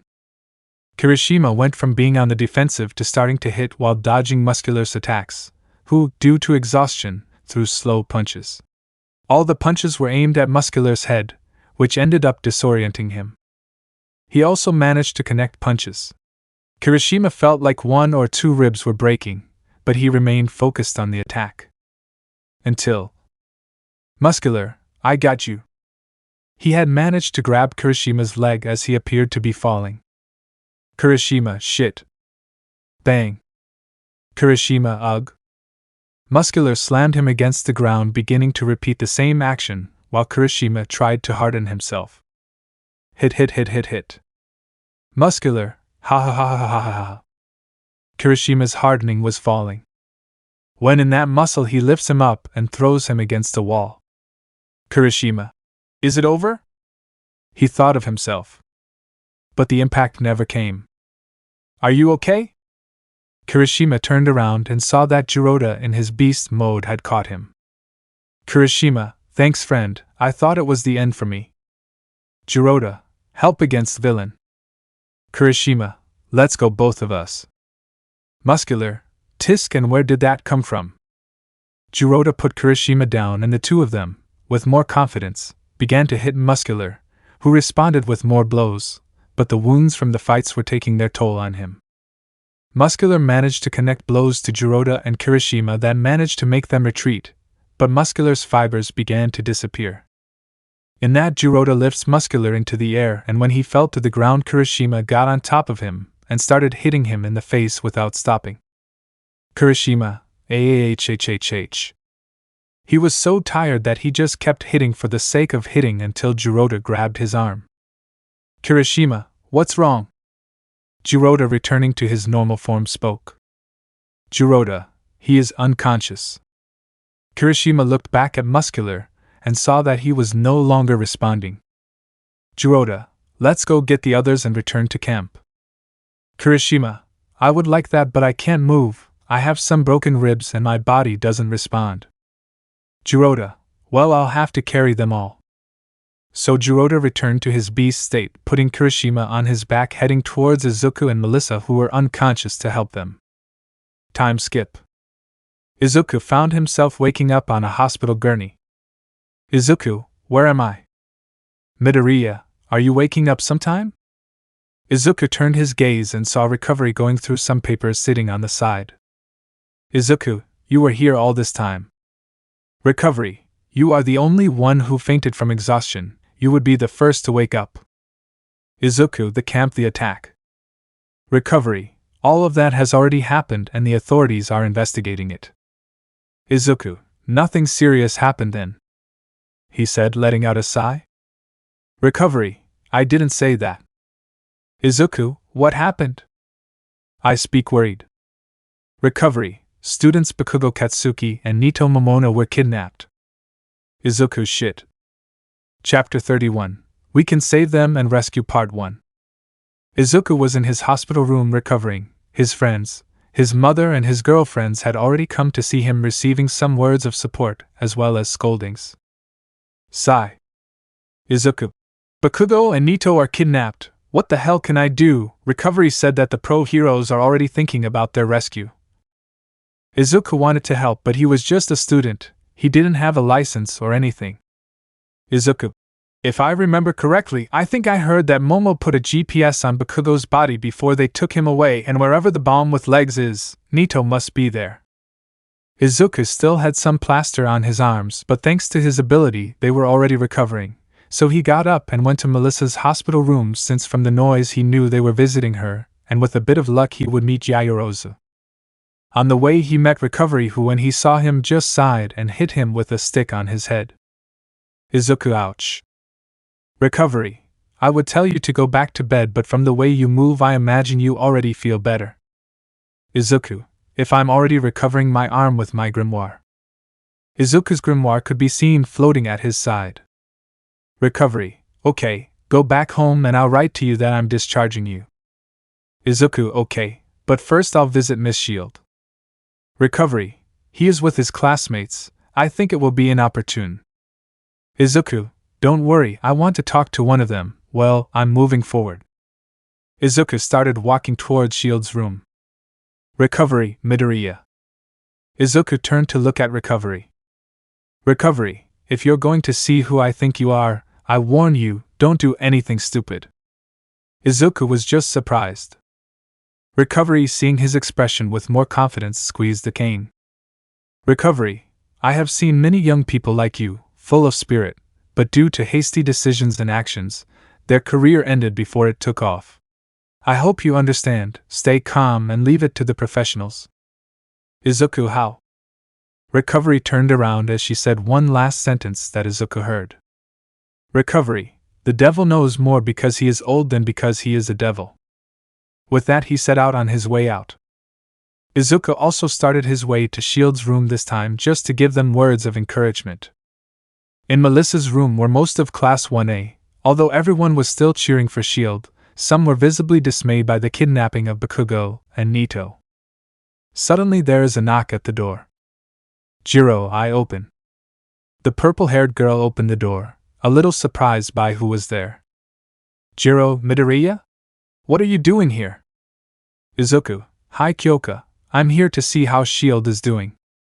Jiro let Izuku pass, receiving greetings from most of those who were there. Melissa, thanks for worrying Midoriya. Izuku, you were in very bad condition, it's natural that I'm worried. Melissa thanked again and the conversation summarized with those who were there until. Momo, excuse me, I have to go out for a moment.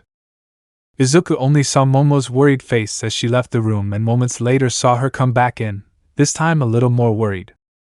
Momo, sorry but I have to leave urgently. Can you pass me my bag? Jiro grabbed the bag and handed it to his friend. Izuku watched this with intrigue and on the side of him wanted to ask what was going on, so moments after he left he excused himself to leave the room. Leaving there, I look for Momo with my eyes, not finding her anywhere. I look for her for a while but I don't find her. Resigning himself, he went to see Tetsutisu and his other companions who were in the hospital. When the sun was already setting and visiting hours were about to end, Izuku was at the hospital exit when he caught sight of Momo in the reception area, agitated and desperately asking the receptionist something, seeming disappointed by the answer. Izuku approaches. Izuku, sorry Yaoyorozu. Momo turned to look at Izuku. Momo, I don't have much time for Midoriya, I have to find some pro-hero or recovery. Izuku, what happened? Izuku was worried about the desperation with which he said it. Momo then, with a quick explanation as they walked hurriedly looking for a hero, spoke of how apart from the tracker that she put on Bakugo she also put one on the Nomu that escaped and that it had not been delivered to the heroes because it was seen as unnecessary since they marked the same location. But now the Nomu's tracker had moved from the place. Izuku, so that means the villains have two layers, that complicates things for the heroes. Momo, exactly, I have to deliver it to someone but there is no UA hero nearby, that's why I was looking for recovery but he is not there either. Izuku, from what I know, they will hold a press conference today publicly apologizing for the kidnapping. Izuku, but that's strange, I don't see any heroes patrolling outside. As far as I know, some should be passing by too. Rumi and Ryuko aren't answering me, so they must be on a mission. Wait. Izuku stopped dead in his tracks. Momo, Midoriya? Izuku. They plan to rescue them today, the broadcast must be a facade, this is a problem. Momo, Midoriya. Izuku, Yaoyorozu.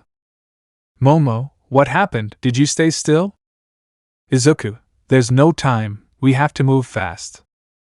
Momo, what happened? Izuku, I'll explain on the way but I need the tracker. Midoriya drove Yaoyorozu back to the hospital. Izuku, sorry recovery but I have no choice. Chapter 32, Here We Go and Rescue 2. I'm running guiding Momo, we're heading to the UA, Niza should be there, he can help us, I'm calling Rumi, Ryuko or Kigo, even the UA, but no one answers. Momo is still checking the tracker, there's 1 hour left for the conference. Izuku, we're here. Shit, everything is closed. Izuku, Niza, someone is important there. The sun is already setting, we don't have much time left, I know. Izuku, Yaoyorozu, can you make me some iron knuckle gloves? Momo nods, starting to create them quickly and hands them to me. I immediately put them on and take out my grimoire. Izuku, increase in strength. I approach the iron security door, now I just have to. Bang. Momo, what are you doing, Midoriya? Izuku, don't worry, this has to. Intruder alarm. Izuku, good. Cement. Izuku, wait. Momo, this is it. We were both surrounded by cement trapping us both. Above the cement fence you can see Cementas. Cementas. Who are they? Izuku, Cementas sensei. Cementas, Midoriya? Yaoyorozu? Why are they hitting the fence? Momo, we have information for the heroes. Cementos breaks the grip, freeing us. Cementos, what kind of information? Momo, villains may have another base. Cementos, how do you know that? Momo told Cementos about the other tracker. Cementos, Miss Yayorozu, I will be in charge of informing the heroes, and next time do not keep this information in the questions. Momo, understood sensei. Cementos leaves, leaving Momo and Izuku to walk back to the hospital. Momo, thank you Midoriya-san for helping. Izuku, don't worry, by the way Momo. Momo, yes? Izuku, out of curiosity, where was the villain's base? Momo, why do you want to know that? You're not going to go, are you? Izuku, it's not because of that, it's just simple curiosity. Momo, I'm with you anyway, it's in. Izuku, wait a minute. Momo, what happened? Izuku, the villain's second base is exactly on the opposite side, they are practically from one end of the city to the other. Momo, you're right, but surely the heroes will know what to do. Izuku, there won't be time for them. Izuku starts running and Momo follows behind him. Momo, Izuku, we shouldn't do anything stupid, even if we get there we won't be able to do much, it's a villain base, there are only 2 of us. Izuku, I'll go, you go back to the hospital, as an aspiring hero I can't ignore something like that. Izuku increased his speed. Momo, Midoriya. Moments later. Izuku is seen arriving agitated in front of a 3-story building on an avenue that seems uninhabited, looking for a place to sneak in, but suddenly someone grabs his shoulder. Midoriya. Izuku Yayorozu? I told you to go back to the hospital. Momo, it's like you say, as a hero wannabe I can't ignore this either, but you know when they find out we'll be in big trouble. Izuku, if we manage to rescue someone it will be worth the risk. Momo, okay, what do we do first? Find a place to enter. Momo and Izuku began to walk around the place until they entered an alley. Momo, Midoriya looks. Izuku turned and looked at her, pointing to a window on the 2nd floor through which there was a greenish lighting. Izuku Yayorozu, get on my back. Momo, huh? Izuku, I'll climb up to the window. Momo quickly climbed onto Izuku's back, who recovered and quickly climbed the wall, looking out the window. Looking at a doctor. Which was looking at a container in which he was. Izuku Nito. Izuku saw Monoma floating inside a container, then he heard the doctor speak. Doc, an interesting quirk, I wonder what kind of Noma you'll become? No, with that quirk I'm sure you'll be a top-notch one. He'll be very happy with your addition to his ranks. Izuku was considering entering since he didn't see anyone else in that room until... What are they doing there? Let me know in the comments below if you guys want the next part. Also check out my other video that has been shown and left. Thank you for watching. If you enjoyed this video please like and share this video. And have a fantastic day. Bye.